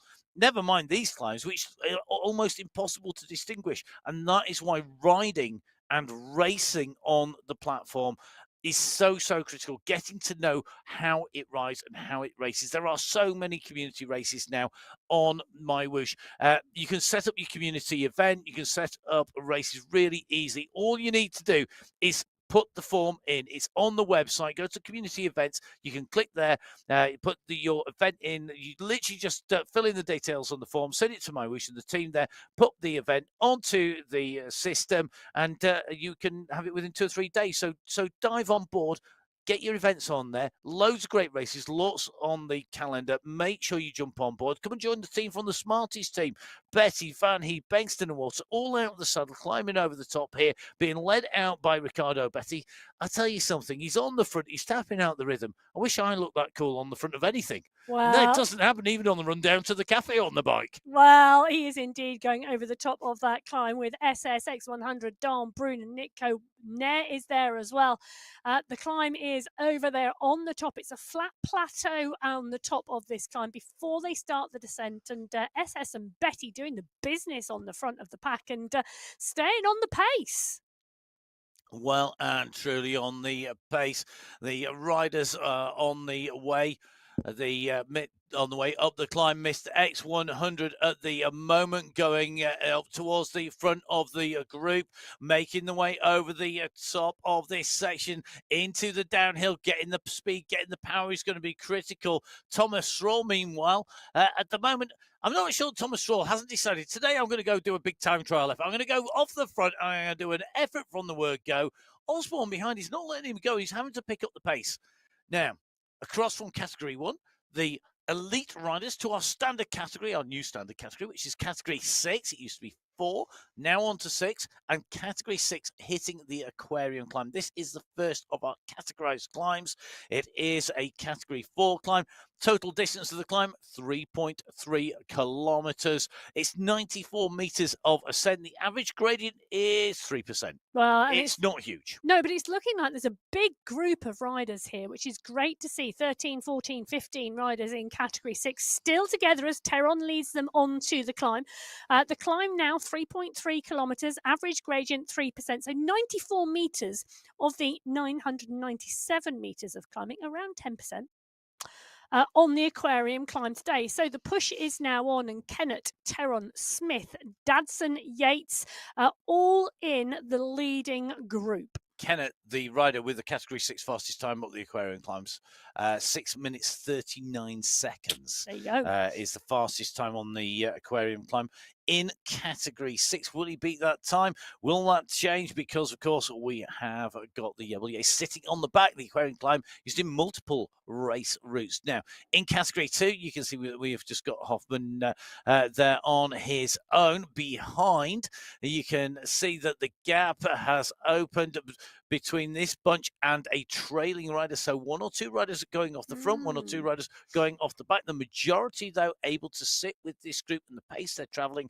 The downhill section here, just over 55, 56 kilometers an hour, heading down there just over 30 miles per hour. If you Well, work it's in an Imperial. interesting move from Hoffman.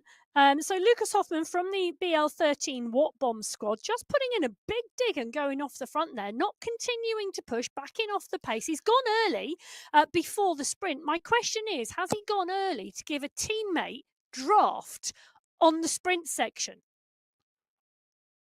Possibly. That's an interesting thought. Send riders down the road to give you some run into this. But Hoffman's got the sprint jersey already.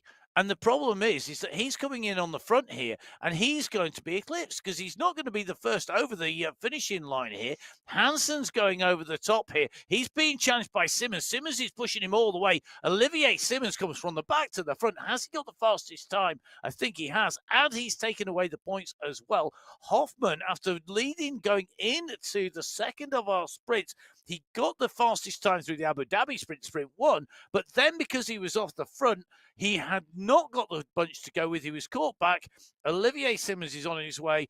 Bigley has made his way through and doing it in Bigley style. I really... You really wish you'd never said that word a few weeks, months ago. Because I just feel really sorry for Olivier Simmons now. Olivier, please tell me what nickname you would like or your friends use on the racing. I know it's not Bigley. That's just because Emma once called you Olivier Bigley Simmons. So I'm sure Olivier says, I haven't worked out what his nickname is. We do have some riders that we give nicknames to. There are some riders that are given nicknames by their teams. Let's leave the poor man alone, shall we? Well, Joel... So, Mads Joel, you carry on.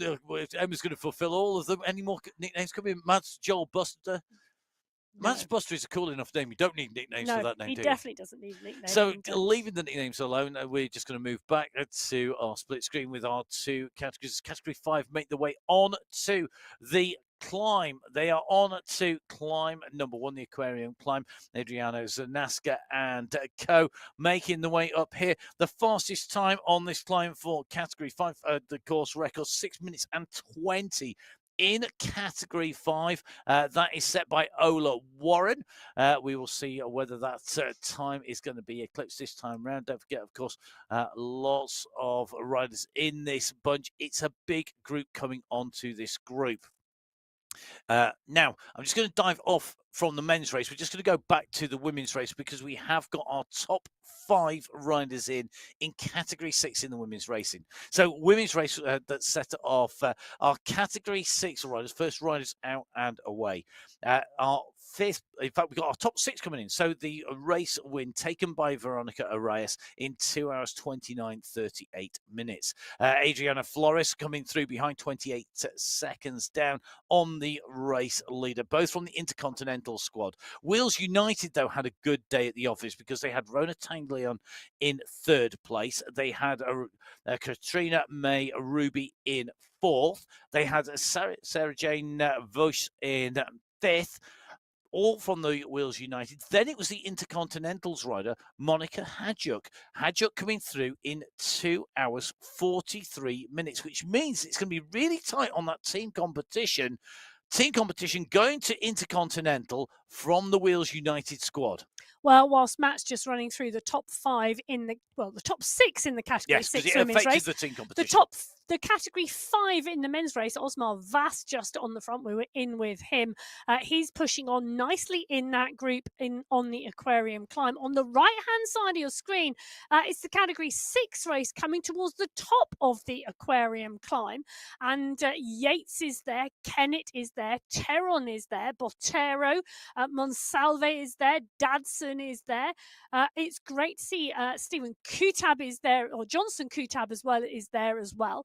These riders pushing on strongly, but coming towards the top of the aquarium climb, whilst the category 5 riders who started 5 minutes behind them are well and truly now on the lower slopes. Now, Jeff Rooney is not just a man who goes uphill. He's on your screens at the moment. He's a man who also goes downhill fast too. What a ride by Jeff. I mean, he's been, we were having a little chat with him. He's sent us some info over. There are badges that you can achieve on MyWhoosh if you're out and riding, and they're not just for climbing and for going uphill, but they're also for going downhill and achieving speeds as well. Jeff Rooney doing the business both up and down. Legendary rider, setting a whole host of firsts. Now back into the sprints we go. Mikhail Kaminski coming into the sprint at the back of the group, clearly targeting this. He's got the green jersey. He's come from the back of the group. He's going to go out of the front. He was right at the back as well, so this is going to be about the time. Don and Vijastin are coming up on his heels here, and this now means, are they going to go over the top? Now Don has come through. He has taken the green jersey, or had, but now it goes to Vijastin. So Kaminski goes through. Emma, have you got sprint times up on there? Just no, it came the shake of the head. They're up on your screens, even better. So you can see Vijastin going through with the fastest time. He has also amassed the most points in the sprints at the moment. He's holding that green jersey. At the moment, then you've got Dont and Kaminski coming in and through in the Liwa Desert Sprint for Category 1, but a real mix of jerseys. You can see that we have got Category 1, 2, 3, 4 and 5 there. What we don't have actually is Category 6, so fantastic to see all those riders coming through, making sure that they target this at the right time. Now, did say, will they keep on pushing on through once they've gone through the sprint? And the answer is yes. They are indeed, and they are continuing to push on. So Kroll, Pucker, Vujasin, Van Elst, all starting to push here. And you can see on the bottom left-hand corner of your screen the stretch on the Category 1 race field. That's a great tactic. Start a sprint, move through, keep going. Take people by surprise because they expect you to back off. Now they are indeed now backing off the pace. But David Talbot, Paradians, Andreasen, Jacobs, Vujasin are all now part of the group, in the group concertinaing back together at the 12.6 kilometre marker. So the group coming back together. The power air has come off at the moment. So the riders making their way in and through. Emma, whilst we've got a quick second, let's just take a little bit of a run back to the women's competition. We're going to get the chance to do this because we're running in one show here today. Teams competition in the racing in the Sunday Race Club. The Thundercats taking the win in Category 1 in the women's competition from Ablock International in Category 1. Category 2 team winners, just going to try and get those up for you. I think the core squad taking that from the Globetrotters in Category 3. There's still riders coming in, which is why it's just updated. Category 3, I think, was Team Europe, if I remember correctly, going through. And it's just at the moment updating as fast as we can read from the freewheeling sprint squad. Category 4. Pedal Greens from Sweet Mixture. And in Category 5, it was Levochenko from Chicks from Phoenix and Level. And Category 6 that we've just already Intercontinental from Wheels United. Great riding, great team competition. Fantastic to see those battles unfolding in that women's competition. And because it's one show, we can now bring you all of the race results, or as much as we can within the time that we've got, until we go off air a little bit later on. So I think with almost all the women's results in, we know there are riders still out there riding. You keep on riding, guys. We are going to concentrate now on the men's race because Category 5 now coming towards the top of the aquarium climb here today. Yeah, and the push is coming on from Jonathan Cridland at the moment. You can see him on the screen, up and out the saddle, pushing on for that polka dot banner. He's just around the bend here, and he's pushing on for that time. Florian Dromard wanting it as well. Alexis Agudelo also in the mix, as well as Mkhitaryan and Warren. Great to see these riders really digging deep and battling for that polka dot skin suit. And in fact, that polka dot skin suit switching between riders. And it is indeed Cridland setting the fastest time up the aquarium climb in Category 5, takes the polka dot skin suit. In Category 6, it was Stephen Yates who went up there the quickest to take the polka dot skin suit. And Category 6 and Category 5 now up and over the aquarium climb. There are 20 riders in that Category 5 pack. There's a lot of riders in Category 5 now into that descent. They need to get themselves back together. One or two riders being distanced off the back of the group. Category 6, though, they are down at the base of the descent, heading across from the aquarium climb, heading off to the main climb of the day. That is the Yebel Yace climb. More points available because it is a horse category climb.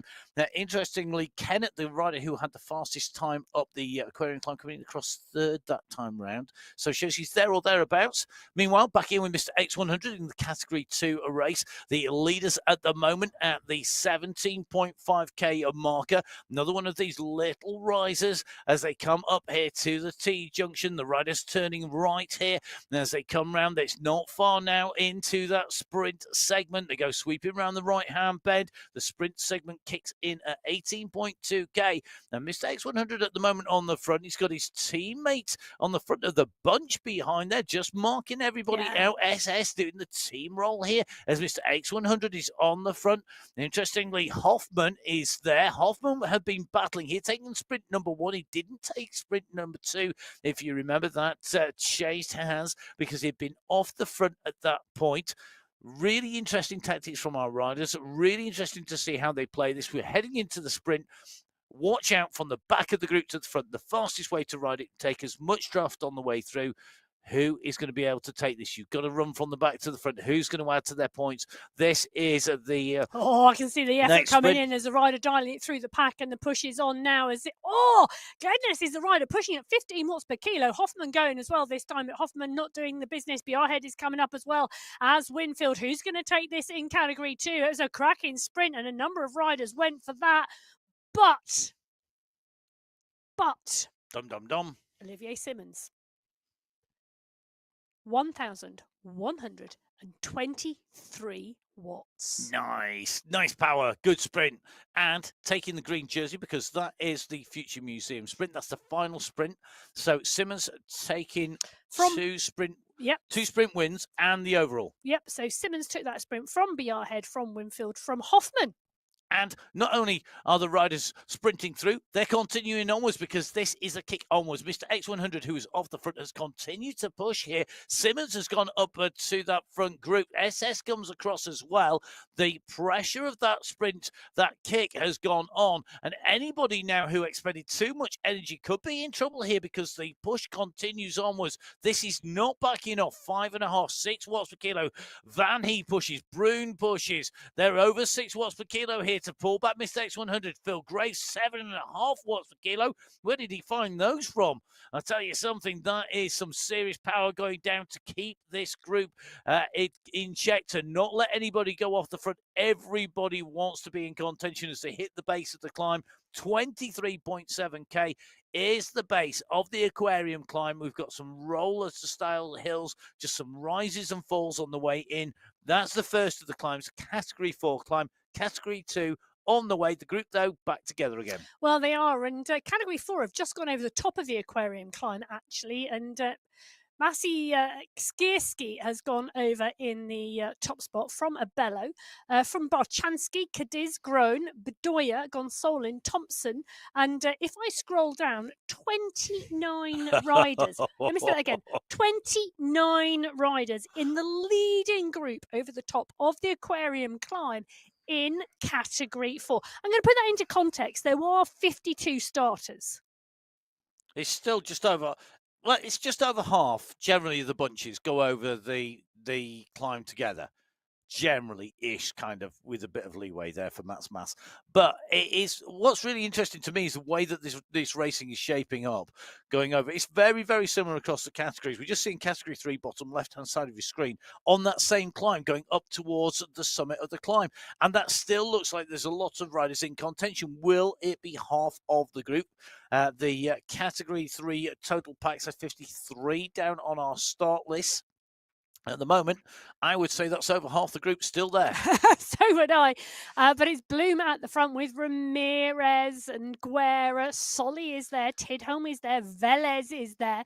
A really strong pack at the front of this, and a really well-matched pack in Category 3. They are they're wide across the road, which indicates to us that they are all riding at a very similar pace and a very similar power, or else they would be spread long like spaghetti, not wide like gnocchi. Have you been watching MasterChef or Bake a Cake of cook-off thing No, program again or something? I'm just going for the Italian shapes. Okay. Well, I tell you something, the shape on the front of the race at the moment is one long line as they come up to the top. This is a sprint in Category 3, coming to the top of the aquarium climb. These are going to be for the first points in the points competition for the first of our segment wins. Velez is going to go over the line first. Does he have the fastest time? On his shoulder was Gozzari and Moreno, and it's Moreno who must have started just a little bit further back because he has come through to take the points. He will take away the segment prize, subject to anyone else behind coming through faster. I don't think that's going to happen because on that climb, draft is utterly key because it's a relatively shallow gradient and speed is fast. Now, this group is pretty much together. There are one or two riders off the back, but I think the gaps are going to be too big for anybody with a big distance behind them at the moment. Getting into the group, getting in the draft, get this pack rolling, and you can keep those riders distance. That's our Category 3 riders over the top of the first climb. Yeah. Meanwhile, Category 1, the pace is on. We've got Kaminsky, Osborne, and Vajasin on the attack. This is one of our bumpy sections of road where we see those ever-changing gradients kicking in over and over again. And Jason Osborne on the front with Kaminsky really winding this up. They've got Vajasin in that green skin suit with them for company, and nobody wants to ease off here. Pucker's just come up to the front. Iceman himself, Van Elster's gone up there as well. Crowley's in the mix. Paradians, Martin's, a real who's who of esports racers and riders at the top of their game on the front in Category 1. And in the front of Category 2, SS and Phil Graves are on the move. Big warning alerts are going off all over. It's sirens everywhere. It's like your alarm going off in the morning. If you set one for this, you name this alarm. Watch out. They're on the move. This is dangerous alert because this is SS and Phil Graves. Nearly 10 seconds to Mendakowicz and the chasing group. Well, SS from the UAE clan team, Phil Graves from the Hitmen. The two riders now at 10 seconds. They're 10 seconds ahead of the chasing group being led by David Don. X100, interestingly, is now coming to the fore of the group and chasing it down. That's an interesting move. Obviously wanting to come across to the leading two, but he's going to tow the group with him because Zach Nair's just jumped on his wheel. So has Joel Lewis, David Nitko as well. David Don, if he wants to let those two riders go, well, he needs to back off and sit back in the group, but he's not doing that. He's going to bring the group with him if he makes the junction. Now, SS coming onto the front of the leading two and pushing it on with Graves. The group here, well, they're working strongly behind, but they're not closing it down at the moment, and neither is X100 crossing over the divide. That's a good phrase. Crossing over the divide between the riders. I think you're going to get Mr. X100 going to get pulled back here by this group. Ahead force as well. Santa, I mean, it's still a strong group. There's nobody going to let go here. They can't afford to. They don't want to let that gap go. We've got a right-hand turn coming. Then we're on to the climb itself. We'll be going underneath that archway. The leading riders take that turn. Mr. X100 will just disappear to our right-hand side as he comes into this corner. He takes that right-hand turn. It's signed to the Dubai Mall. It should be signed to the Pain City because this is going to hurt. This is the run into the aquarium climb, and if the pressure was on before, it's going to go even more. It's going to ramp up because this is the run. We're now hitting the aquarium climb. Mr. X100 goes through, chasing our two leaders, his teammate on the UAE clan team SS, along with Phil Graves, and it's Gedness who's doing the lead of the bunch behind Yuki, Ridley, Lewis, Fawcett and Co. Now all coming to the front. Everybody knows they cannot let a gap go. If they lose the group now, if you lose the bunch, you are not going to be in contention for that race win. No, you're not, are you? But the push is really coming on here. Matthias Van, he picks up the mantle. So does Glednes at the moment. These riders are absolutely dialing it on the front. John Brune from the USA coming through as well. But X100 is the rider doing the chasing here. He wants the back of Phil Graves' wheel, and he's going to do it. He's going to close it down, and he's going to cross the divide between the leaders, the leading two in the Category 2 race, and the chasing pack. Daniel Bendetti joining the forces with Betty and Nair behind. Well, I think they are all feeling that at the 24.1 kilometre marker, they're on the aquarium climb.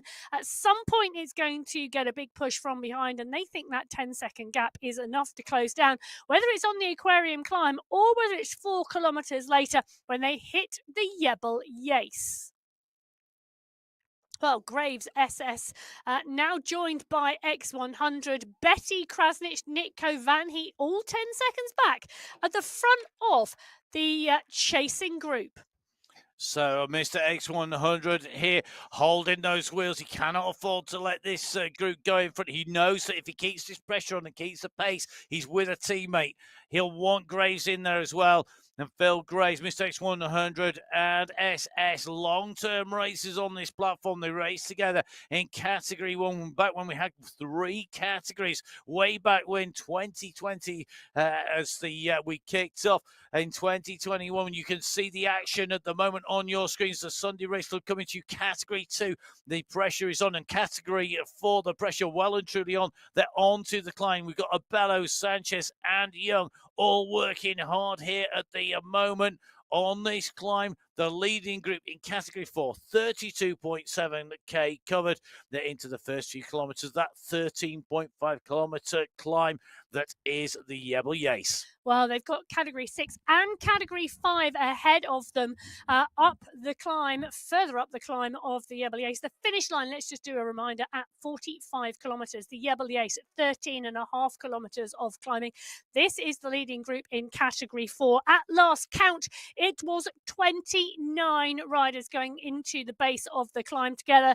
It's starting to get stretched, and there 1 or 2 riders dropped off the back. It's a long line of Category 4 riders on the climb. At the head of the Category 4 race, it's Tom Walker, Matteo Pino, Matt Jacobs, Cadiz is there, Polgarin is there. These riders pushing on and climbing strongly. They're working their way through the back of the Category 6 and the back of the Category 5 race fields who started ahead of them. They're at 33.1 kilometres. That's the head of the Category 4 race. The head of the Category 3 race at 31.7 kilometres. They too are now on the Jebel Yace as well. So 4 of our 6 race fields on the Jebel Yace. So Category 3 on the left-hand side of your screen, Category 4 were on the right-hand side of your screen. They were on the Jebel Yace. This is Category 1. And at 23.6 kilometres, they are coming on to the Aquarium climb. The first climb of the day as the big pack of Category 1 riders rolls in to the base of the climb.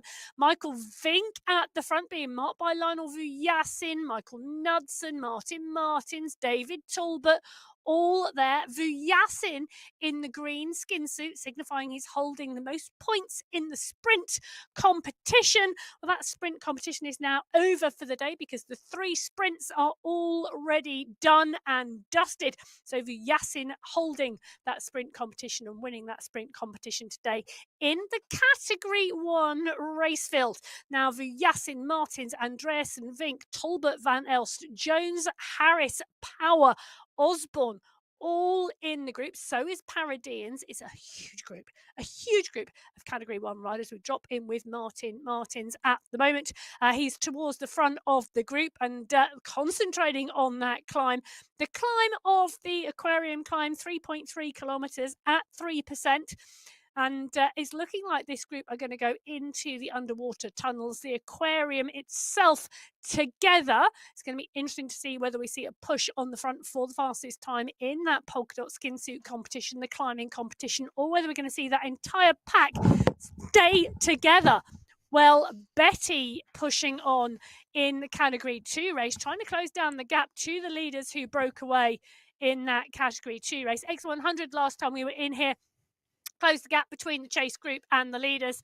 Nico and Betty now doing exactly the same on the climb. You can see Betty on the screen, the effort and the work being done by Yosel Betty to close the gap down, to bring this gap back to the leading 3, SS Graves and X100.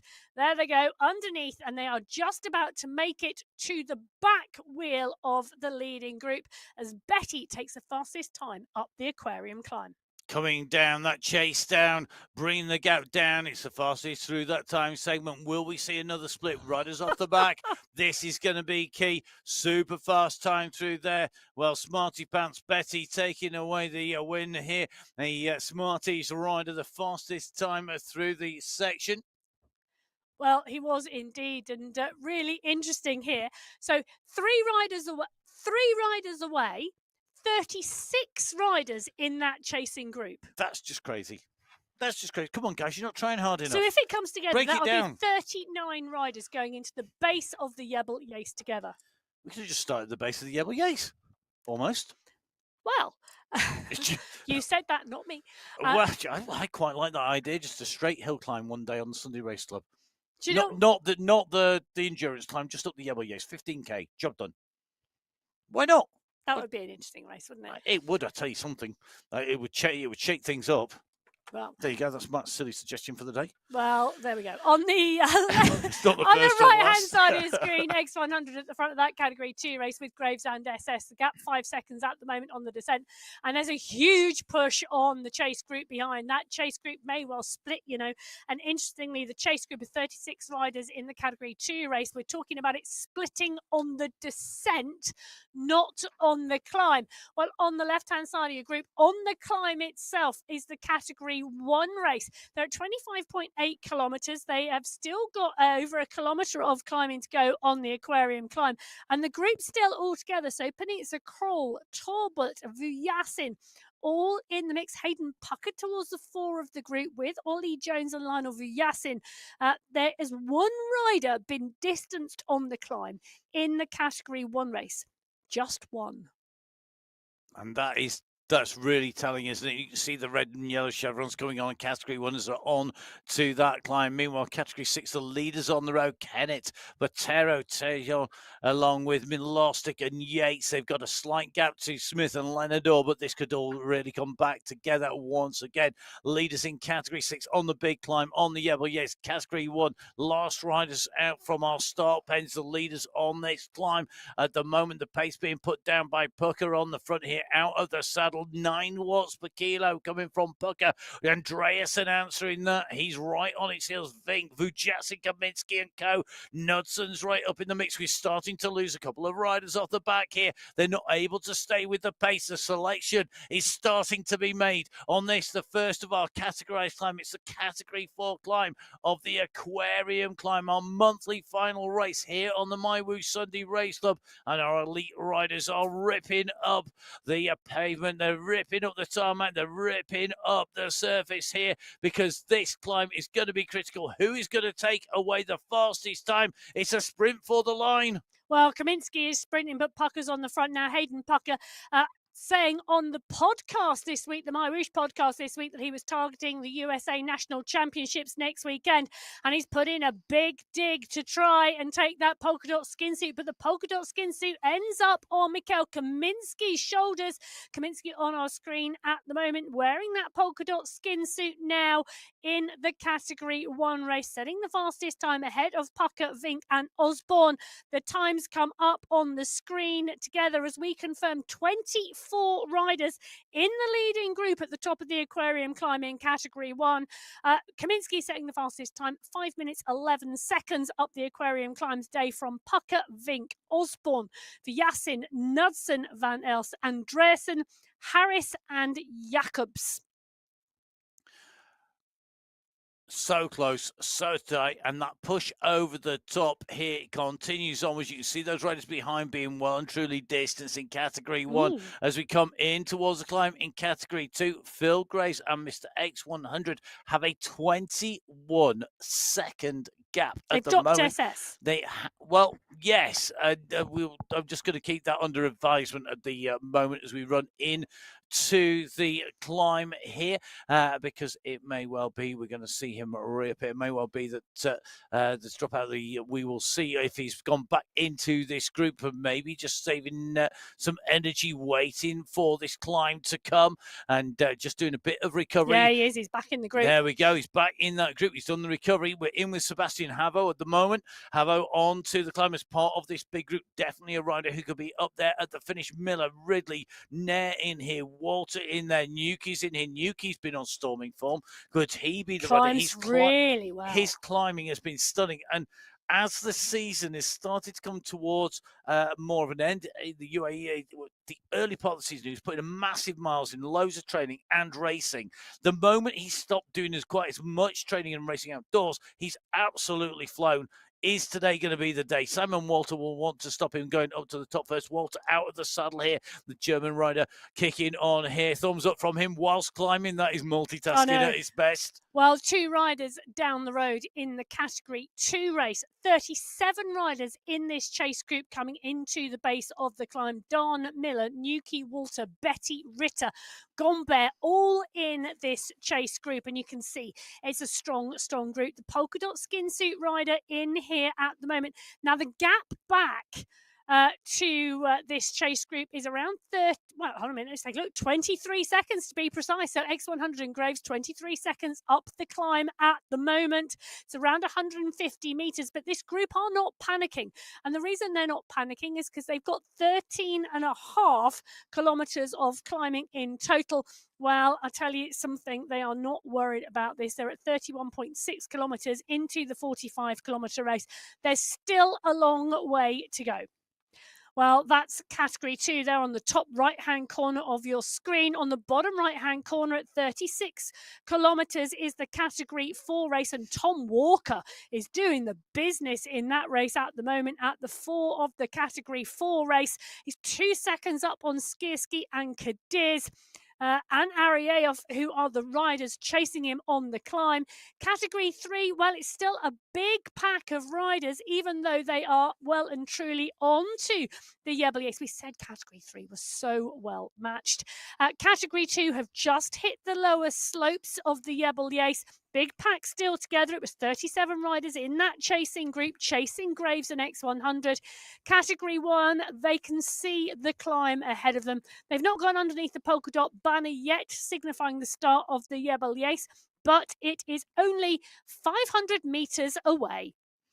Last 500 meters going to be a key here. So the riders make their way through. We're going to see who will take away victory at the top. Remember, the finishing line for the segment of the Jebel Yates is 500 meters before the summit of the climb. That uphill finish for the Jebel Yates. It's not like you go through the polka dot banner and the climbing is over. It continues onwards, and that is going to be really key. You can't afford just to go for the line. Now, Category 1 left-hand left-hand side of your screen. Category 2, though, you can see Mr. X100 and Phil Grace have continued to push. They're currently at 23 seconds up.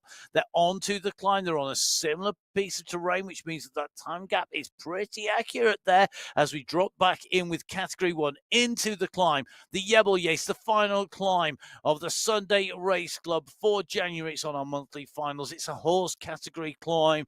It is as long as the Alpe d'Huez. It climbs at a gradient similar to the climbs in the Alps or the Pyrenees. And of course, the Yebelyace used on that UAE tour. This is going to be critical. Osborne's come to the front. Is this where we start to see the damage being done? Well, Osborne comes to the front and starts his own tempo. And that's exactly what Jason Osborne tries to do. He just goes to the front. He doesn't put in a big dig. He just rides to Osborne's tempo. Osborne's tempo, often on these climbs, well, it's enough to go clear. But Vujasin and Vink doing a great job of marking Osborne at the moment. In fact, Michael Vink coming over the top of Jason Osborne. Jason Osborne just lifts the pace slightly again, but not coming round Vink yet. There we go. Osborne now comes to the fore again. It actually just backs off a little bit. The gradient here just shy of 5%. Well, it is exactly 5% at the moment now, just kicking up a little bit. And we can see the damage being done from the pace on the front. Stefan van Elst, one of the riders, able to stick with the pace at the moment alongside Vink and Osborne. Van Elst has been riding really strongly recently, but the tail on the group now stretching as the Category 1 race field well and truly now on the Yebelyace. On the right-hand side of your screen, Phil Graves still at the front of this Category 2 race. The gap now at 14 seconds. Graves coming up onto X100's wheel. X100 is setting the pace on this leading group of 2. But the time gap's now coming down because the chasing group of 37 riders are really now starting to move behind and trying to shake up this Category 2 race. Can the group bring them back, or will that come down? I think it will. It's just the problem you've got with such a big group. This is not the steepest climb, is it? 6% average gradient. There are kickers. Yeah. Those flat sections, the pace comes up, speed comes up, the draft takes effect. You can see the riders all over this monumental climb in the mountains of the UAE with Osborne, the rider, the world champion representing Germany here for his team, looking to take away a victory. He'd love to add the victory here today. The Boss Musoni rider is hard to beat when it goes uphill. He holds the record for the Yebelyace, 28 minutes and I think it's 6 seconds of climbing up that climb. Will that be as fast today? Well, we will see. I think he's going to be pushed all the way. I think the competition really is going to be strong.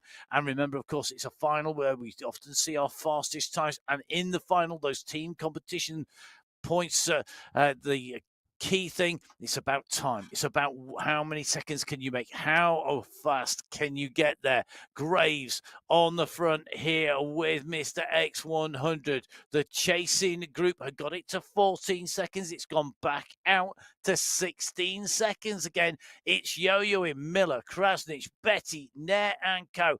at the moment chasing the leaders. They have got to try and keep this gap down. We're at 34.2k to go, and when we reach that 35k marker, we've still got 10k to the finish. Now, right-hand side of your screen, Category 3, Nickel Kansara on the move here, trying to close down. Kevin Horsley just sandwiched in between Category 4 riders, being caught by the Category 3 group here as they're on the climb. And at the moment, Tito Sjur and Co on the front, but it's Arvin Godzari who has gone. Godzari has taken the lead. He's on the front, pushing. Kansara does not want to let this gap go. And you can see the push here. Tito Sjur just in front. This is going to be critical. Is this where we see the group break clear? Wojnas at the moment trying to close that gap down. He's at 1 second behind. They have shed riders all the way down the early slopes of the climb. They are now starting to reach the stage where it's not about attrition and losing riders off the back. It's about putting in a gap that breaks them clear 37.7k. We are going to have about 7k to go very shortly, and that is when the riders know that things are going to get tight. We have a leveling off. It's only a brief one. It's a slight step in this long rise up the side of the mountain. And as the balloon looks down on our category 3 leaders on the left of our screen, on the right-hand side of your screen, you can see at the moment Van der Sant and Kirk at the moment chasing the leaders in category 4. They are just up the road. Alalusa, Bello and Co. At least 20 seconds in front of those. I think we're going to see the very front of the race, a long way in front, round the turn, in fact, round the hairpin bend. 2 minutes. And I think may well actually be leading this race out, the category 4 leaders. We can just take a little bit of a check towards front. I think Jacob's the furthest one up the road that we can see at the moment with Young, but we'll have to see if that continues. Walker last time we saw who was leading the category 4 Yeah. race, and I think there are a couple more category 4 riders There are, just in front of this ahead. group, isn't there? Yeah, there are indeed. Look at that. Tom Walker is up there at the moment, but he's got company. So the category 4 race, really interesting on the climb at the moment as they head towards the 40-kilometre marker with 4k to go, and it's scattered all over the mountainside. It's looking like we've got a leading group. Bedoya here, I think, is chasing. The leading groups are up the road. Pinot and Groen are the chasing group because Walker, this is the leading group in category 4. It's Tom Walker leading with Julian Giraldo. Maciej Skierski is here as well. So 3 riders leading the category 4 race at the moment, and they are just inside the top 20 on the road. Now, the category 4 pack were the 3rd group out of the start pen. Category 5 started 5 minutes before them, and category 6 started 10 minutes before them. And the leaders in category 4 at 39.2 kilometres now into the race. The leaders in category 5, and I think the leaders in category 6 may well be ahead of them. Wow, what racing here on the mountainside. Category 4, the way this leading group are riding up here, just watching them. Walker's riding strong, Skierski's up there. It's like they're almost working together. They're all sitting at a pace that they're comfortable with. Meanwhile, category 3 to the left-hand bottom side of your screen there, they are closing down on the leaders in front. You can just see that big group in there with Nicol Cansara. Top right-hand side of your screen, the breakaway duo of Mr. X100 and Phil Graves still holding on to that gap. It's still holding about 13 seconds, so there's been a little bit of a gap brought down. Meanwhile, category 1, Jason Osborne and Michael Vink have done what they do best. They have gone clear on the front of that group, and Lionel Vujasin is now being distanced for more and more distance. He's the nearest chaser in category 1. Osborne clear with Fink doing what they do best, breaking away on the hillside and opening up that gap. Well, it's interesting in this category 4 race because Tom Walker and Skierski are both part and parcel of that same team in a fight. They are doing a sterling job at the front of the race. Julian Giraldo, who is with them, part and parcel of the Anzac squad. This is all going to be about who is behind. And take a look at this. We've got riders joining from behind. Matteo Pinot is joining. Pinot, part and parcel of BMC Racing. He's now joining this group of category 4 riders who are mingling with a large group of category 5 riders. This is going to get really interesting. I'd say it's pretty interesting already. Can it get more interesting? I think maybe it can. We will soon find out. Our leaders on the front of this race continuing to stretch out to start. The category 6 riders at the front of the race now being overtaken by the category 5 riders who have passed them. So category 6 being passed by category 5 at the very front. The category 5 are only going to have a short-lived time up on the very front of the race. Mohamed Mokhtari leading out at the moment from Rudolph Bertrand at the moment. They are the 2 leaders in category 5. And Mokhtari at the moment with that lead. Mohamed Mokhtari, Bertram with him behind them. Botero, Kutab, Yates, Leonard Teron, they are the leaders in category 6. Behind them, though, Tom Walker is absolutely burning up the road. He's on fire at the moment. I'm not quite sure where the fuel's kicked in from, but he's pulled the plug. He's opened up the reserve tank, and he's using it at the moment. The afterburners are engaged because Walker now really stretching out. Skierski staying with him. Giraldo being distanced. Reyes at 7 seconds. Pino is at 7 seconds. Walker is the man doing the damage, and he's doing it as they're coming up towards the very front of the race. Well, there's still 4.7 kilometres to go in this Category 4 race, and these three riders tied and really battling out here.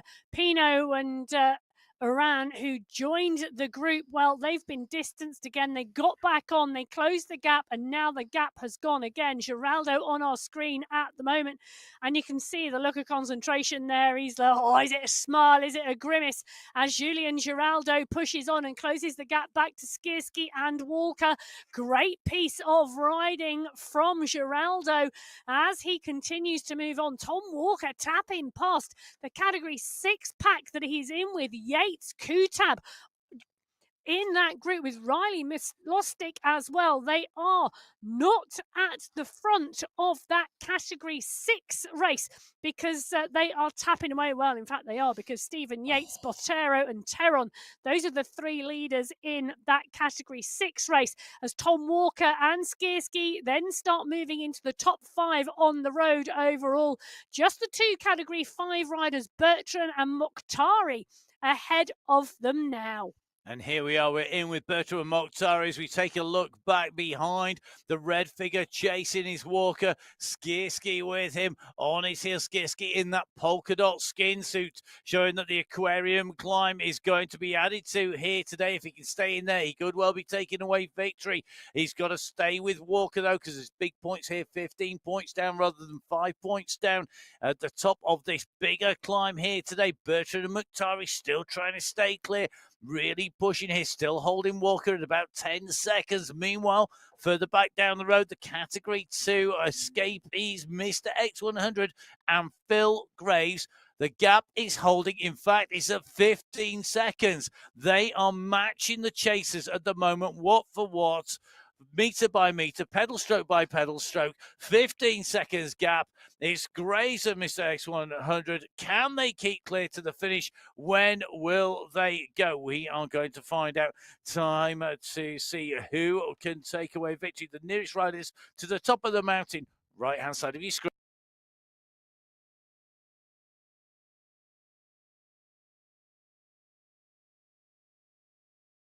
So our leaders now about to get caught. Rudolf Bertram and Mohamed Mokhtari. They're being closed down. Skierski leading the chase here. The seconds tumble away as the meters diminish.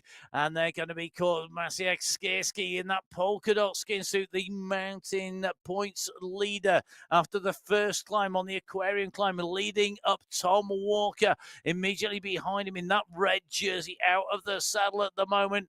They're coming onto the heels of the leaders. They will take the race lead overall. Remember the prizes, though. They are per category. There is no overall prize for the overall winner to get to the line. It's about the riders in each of our categories. Now, Category 4, moving up and through the Category 5 riders on the left of your screen. Meanwhile, in Category 3, it looks to me like Gadazi has gone clear. Arvin Gadazi has got that gap. It's 14 seconds back to Sure and Corrales and to Kansara. At the moment, that gap is opened and it's looking good. He's at 41 kilometers covered, 400 meters behind the leaders on the road. Skierski takes the lead. A good response, though, by Mokhtari and by Bertram, because they are staying with the leaders who have caught them here, and they're going to use them to their advantage. The motivation riding here at 20 kilometers an hour being caught has really fired them on here. And you can see they're going to try and hold as long as they can because they know this is the opportunity maybe to shed the other. Bertrand at the moment behind Mokhtari. Mokhtari kicks again. He's going to get onto the heels here. Bertrand has to answer. Bertrand's at 1 second. This is the gap opening. Is this the decisive moment in the Category 5 race? Who can hold the wheels the longest? Bertrand has snapped. He kicks again. He's looking to respond. Mokhtari is holding the wheels. You can see the pain leaching out of the screen at you at the moment because Bertrand is responding. He's going to come back to Mokhtari. 4 riders at the front of the race. They're back together again in Category 4 and in Category 5. Category 3 leader Ghazari continues to push on the left of your screen at the bottom left-hand side. So, our riders on the climb at the moment, very close racing across all of our race categories. In Category 1, Michael Vink still holding the wheels of Jason Osborne in Category 1. In Category 2, They've Graves been caught. and Mr. X100 have been caught back here by Miller, by SS, by Nitko. It's a big old bunch that's come back together again. Miller at the moment leading out for Ireland on this climb. Well, he is indeed. A Miller, X100, Graves, SS, Nitko, Nair, Betty, all in the leading group at the moment in Category 2. It's gone from 2 to 6 to 7. The group is absolutely motoring, and back down the mountain behind them, it's a multicoloured group of riders because they are really starting to mix it up. Miller on the front here in Category 2, now picking up the mantle and absolutely dialing it. David Nitko coming through. So Phil Graves continuing to push SS and X100 as we go in with Nitko. Take a look at the concentration. Look at his face at the moment. It is a hurt locker out there for all the riders out on the Jebel Yace. There is, 5.8 kilometres to go in the Category 2 race. And Nitko, SS, Miller, Graves. There is a battle royale going on out there on the slopes of the Jebel Yace in Category 2. In Category 1, on the left-hand side of your screen, it's Osborne versus Vink on the Jebel Yace. They're at 39.2 kilometres. They are not far behind the leaders in the Category 2 race because this duo of Osborne and Vink have been motoring up the Jebel Yace today. They've clear from the chase group behind and they are nearly onto the back of the leading group of Category 2 riders. And the Category 1 leader here, Osborne, put a big kick in. He could see he was coming up. He was going to get some draft here. They're moving at 35 kilometers an hour here, well over 20 miles an hour. Osborne, I saw that 9K watts per kilo kick go down. And as he kicked in there, Vink had to respond to him. They are making the way up the far end of this group. They're chasing across. They're going to bridge from the group behind up to this group. We're just watching SS from above here, and we're going to see the world champion jersey of Jason Osborne, the yellow jersey of Michael Vink, come up through this group. Here they come. This is Vink and Osborne. Watch the pace of these riders come through. Osborne starts to get the draft. 25 kilometers an hour they are traveling through here and more because the riders are passing are at about 20 to 25. We're talking 30, 35 for the riders as they go through. Vink at the moment 32 kilometers an hour onto the wheels of Jason Osborne. What a ride. They are motoring up, and now Vink goes over the top of Osborne. Well, you thought you put me under pressure. I'm kicking once again. Well, they are indeed. So 2 riders leading the Category 1 race, 10 riders leading the Category 2 race. And I wouldn't be surprised if we saw a sprint at the top of the Jebel Yace in that Category 2 race for the win today, because Miller, Skierski and Nair, with the rest of that group, are locked together in battle. Well, in the Category 1 race, it's Vink and Osborne locked together in battle, and they are 400 metres ahead of the chase. The chase is on behind because Van Elsfu, Yassin, Jones and Safra Zaidi are all within sight of each other. In fact, that's 1, 2, 3, 4, 5, 6 Category 1 riders I can see in that shot working their way through the Category 2 riders. Pucker is not far off the pace either. It is all out on the Jebel Yace now for the win today. And timing is going to be critical for these riders. Timing in terms of their nutrition, their hydration. We said that before during the women's race. It's just as key here on the men's race. Ski on the right-hand side of your screen, leading the climb at the moment with Tom Walker. They're the two leading riders in Category 4. The leaders in Category 5 behind them, Bertram and Mukhtari. Then the leader in Category 6, Bottero, also working hard in that chasing the group.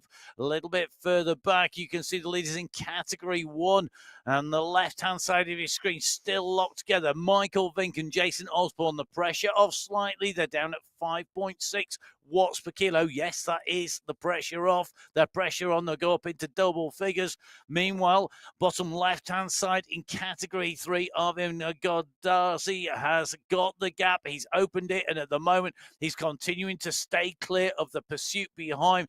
Out of the saddle, kicking on once again here. So Arvin Goddarzi leading in Category 3. Tom Walker, the leader on the road, though, at the moment of 43.5k up the road. So we have the leaders in Category 4, then the leaders in Category 5, the leader in Category 3, the leader in Category 6, the leaders in Category 2 and Category 1, all into their final few kilometres here on the monthly final of the Sunday Race Club. You could be on the start line next week. It is qualifier race number 1 for February.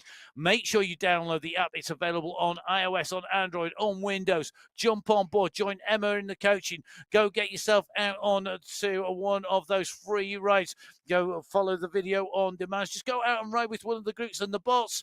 Can you match the power of Jason Osborne? Well, he's gone clear of Michael Vink. He has indeed. The boss has moved. Osborne has moved on the mountain of the Yebel Yace. He's clear of Michael Vink now by 10 seconds. Yep, 10 seconds clear of Michael Vink is Jason Osborne, the world champion, now motoring his way up the mountain at 41.4 kilometres into this 45-kilometre race. Vink's going to have to look over his shoulder and watch for the race behind, as well as concentrating on how far Osborne goes clear of him on the mountain. And Osborne and Vink teammates on that Boss Moves Only squad. Nearest chasers, ABC Sports, Stefan Van Els.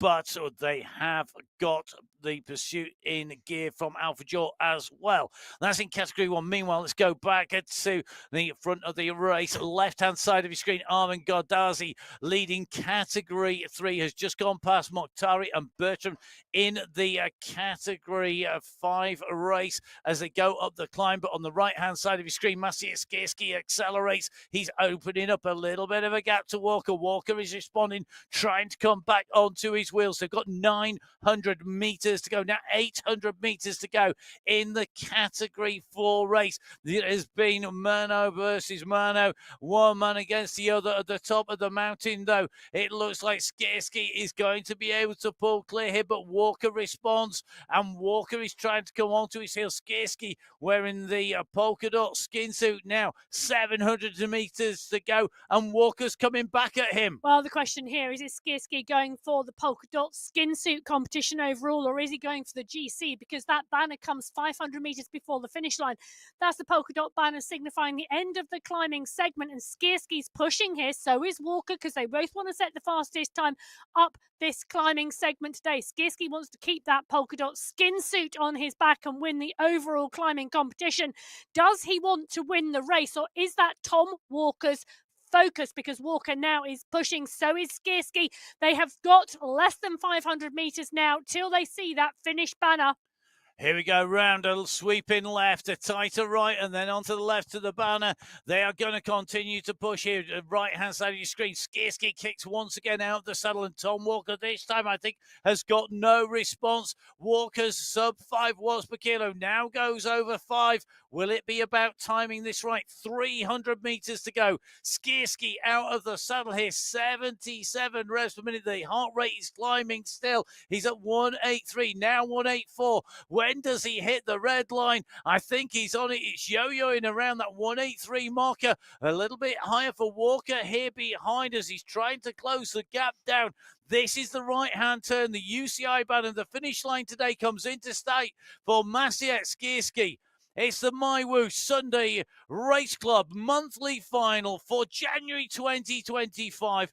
Maciej Skierski is going to take victory here today. The Category 4 winner, the first rider over the line, Maciej Skierski, winner on the Sunday Race Club. Well, Skierski takes the win and Walker comes through for second place today in that Category 4 competition. Not far behind, Arvin Godzari is coming. So here we go. Arvin Godazi who makes his way around that right-hand turn into the left. He took the fastest time up the aquarium climb. He got maximum points on that climb. He smashed them apart here. He's going to come over the line 20 seconds clear. Arvin Godazi goes over the line from Canada. He takes the win in Category 3 on the Sunday Race Club. Well, he does indeed, as Tidholm, Rios, Canzara, Velis all come in for the sprint for the finish. Yes, the sprint at the top of the Yebel-Yace, and it's Tidholm leaving it out from Velis, but Velis is coming. Santiago Velis goes up and over the top. Velis is going to take second place today in Category 3. Tidholm, I think, is going to take third. Rios is going to take fourth. Canzara, I think, is going to take fifth place today in that Category 3 competition. Now, Category 5, a leader on his way up the climb. He's got that polka dot skin suit as winner of the climbing competition. Mohamed Mokhtari has gone clear. He comes into the finish. He stayed clear of the chasers behind Filippo Tortoretto, climbing up into second place in the finale of that climb, just ahead there of the rider who had been with him for so long, Bertrand. Bertrand going to take third place in the Category 5 race. Now, back with Category 1. Wow. Well, back with Category 1, it's Jason Osborne all the way. The world champion broke clear of the rider Michael Vink, who the two had gone clear of the chase group. Osborne now over 50 seconds clear of Vink. Now, Category 6 winner makes his way into the line. It's going to be Pablo Botero who takes the win in Category 6. A great ride by the rider who set off first. He comes through, he takes that yellow skin suit as the winner overall in the Category 6 race from the Spinergy squad. We have got riders in and through, so we've got a few more of our riders in Category 5. Mokhtari taking the win from Tortoretto, then Bertrand in third, then it was Cridland in fourth, John Wakefield in fifth. He was followed by Gaviria, Drummond, Agadello, Francis and Smithson. Well, Category 2 on the right-hand side of your screen, Miller, Skierski, SS and Nair. I'm going to predict a sprint at the finish. They got 1.6 kilometers to go. I'm not sure who can break that group because they are all having a go. Miller, Skierski, Nair and SS, the four riders leading the Category 2 race at the moment. They are only 9 seconds clear of the chase group, whereas Osborne on the left-hand side of your screen has already gone up and past the leaders in the Category 2 race. He's got 1,000 meters to go, 900 meters to go now for the world champion in this race today. So Osborne on the move. Vink still chasing. Michael Vink. A combination of both together. Michael Vink. I said it really quickly. You've watched too many races today. I never can watch too many bike races. That's not going to happen. No, doesn't ever happen. I've watched more races in the last 2 months than I think I have for a long time. Michael Vink on the move, chasing Jason Osborne at the moment, but Osborne has got the gap. He's working his way up. He's just past Jeff Rooney and Kevin Horsey, two of our real regulars on MyWhoosh here. Vink chasing down behind, but he's not going to pull him back at this stage as we get more and more riders making their way in and through the finishing line here today. Let's bring you our Category 3 riders very quickly. I think here we've got Godazi taking away the win from Velis, from Tidholm, from Valles and Cansaro. Then it was Shaw, Paredes, and then Bloom, Sanchez, and then Gates rounding out the top 10. Well, I can tell you Jason Osborne is in the last 500 meters of this race. Michael Vink is behind him, but I tell you something, the chase group are closing in on Michael Vink. They are at 11 seconds. Well, they're on the way. They're not going to close down this man. The world champion came into our finals in the rainbow jersey. The polka dot skin suit is currently on his shoulders as the winner of the climbing competition here today. He will take away the prizes for those climbs. He will take away the win overall. He will add that to his wins in the world championships on fire from Germany. Jason Osborne rounds the right-hand turn here. He's leaving them all in his wake, smoothly out of the saddle, climbing on his Colnago into the finish. The UCI banner awaits. The UCI World Champion makes his way on the Sunday Race Club monthly final. Your Category 1 winner, Jason Osborne. So Jason Osborne takes the win in Category 1 for the January final on the MyWhoosh Sunday Race Club. The chase is on behind because Michael Vink is rider in second place at the moment in the Category 1 race. Van Elst and Jones are chasing. Vujasin is not far behind. It is around 150 metres on the road, perhaps not even that separating the riders at the moment. But I think Michael Vink is going to have done enough to stay clear. It's 13 seconds at the moment, but with 200 metres to go, second place looks like it's going to Michael Vink. So Michael Vink had backed off when he'd been dropped by Osborne. He eased back. He's had to pick it back up again. The watts have increased. He's on his way around that right-hand turn. He is going to take a second place here in the MyWhoosh Sunday Race Club. He's going to be chased to the line by the winner in Category 2 as well, because Paul Skirski is on his way. But Michael Vink comes across the line. He takes second place in Category 1 as the winner in Category 2. Paul Skirski adds the yellow skin suit to his polka dot skin suit, taking away the win in Category 2. And Ollie Jones takes the sprint from Stefan Van Elst for third place today in Category 1. So Category 2, Skirski taking away the win from Miller, from Nair. They're the first three riders in and across the line in Category 2. In Category 1, Osborne, Vink, Jones, Van Elst, Vujasin, and then Knudsen coming in and through at the moment. So we're going to keep these results rolling in. They are absolutely live as you see them coming in.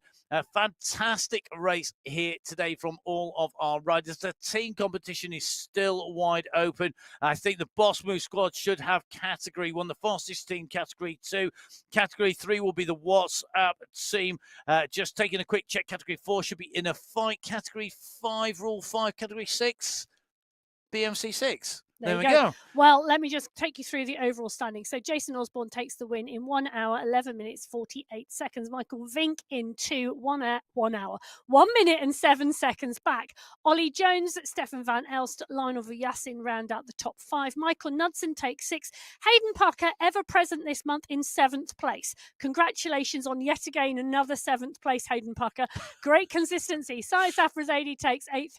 And then we see the Category 2 riders. I can confirm Mikhail Kaminsky takes 9th in that Category 1 race. 10th, not yet over the line. Amazing racing here on the MyWhoosh Sunday Race Club. Our finals for January in the women's and the men's races. Some thrilling racing all the way in up to the summit of the Jebel Yace. Brilliant racing. We want you to join our riders on the start line of the Sunday Race Club. We want you to watch, so please do make sure you download the app, jump on board. Make sure you subscribe and get notified when we go live. That's myself, Matt Payne. You can follow me at Matt Fixer Payne with Emma Martin at biking_Emma, both on Instagram. Make sure you follow MyWhoosh at MyWhoosh on Instagram as well at the same time. Don't forget, the more of you that subscribe, like, and follow, not just us, but also the show, then, of course, the more we can bring you the coverage. We have a busy week coming up. We're going to be heading from the Full Speed Event Studios in the UK to France. Emma will be back not only with the coaching through the week for MyWhoosh, but also is going to be here solo for the Sunday Race Club qualifier number 1. So make sure you inundate her with messages, because she won't have enough on her plate dealing with all of the race categories. I am going to be on the UCI coverage of the cyclocross from Hoogerheide from the finale of the World Cup later on today, and I will be at the World Championships in person, actually commentating from the venue next weekend. So if you are a MyWhoosh rider or a viewer or a subscriber, please do come down, say hello. I will be down there. Give us a follow, say hi. Always good to see riders who we see virtually in person at an event. Time for me to say a massive thank you to you for watching, a big thank you to our riders for riding, and an even bigger thank you to the team behind the scenes for managing to keep up with all of the action here today. A massive thank you to the production team. But from Emma, Martin, and myself, Matt Payne, stay safe. We'll see you again soon. Goodbye. Goodbye.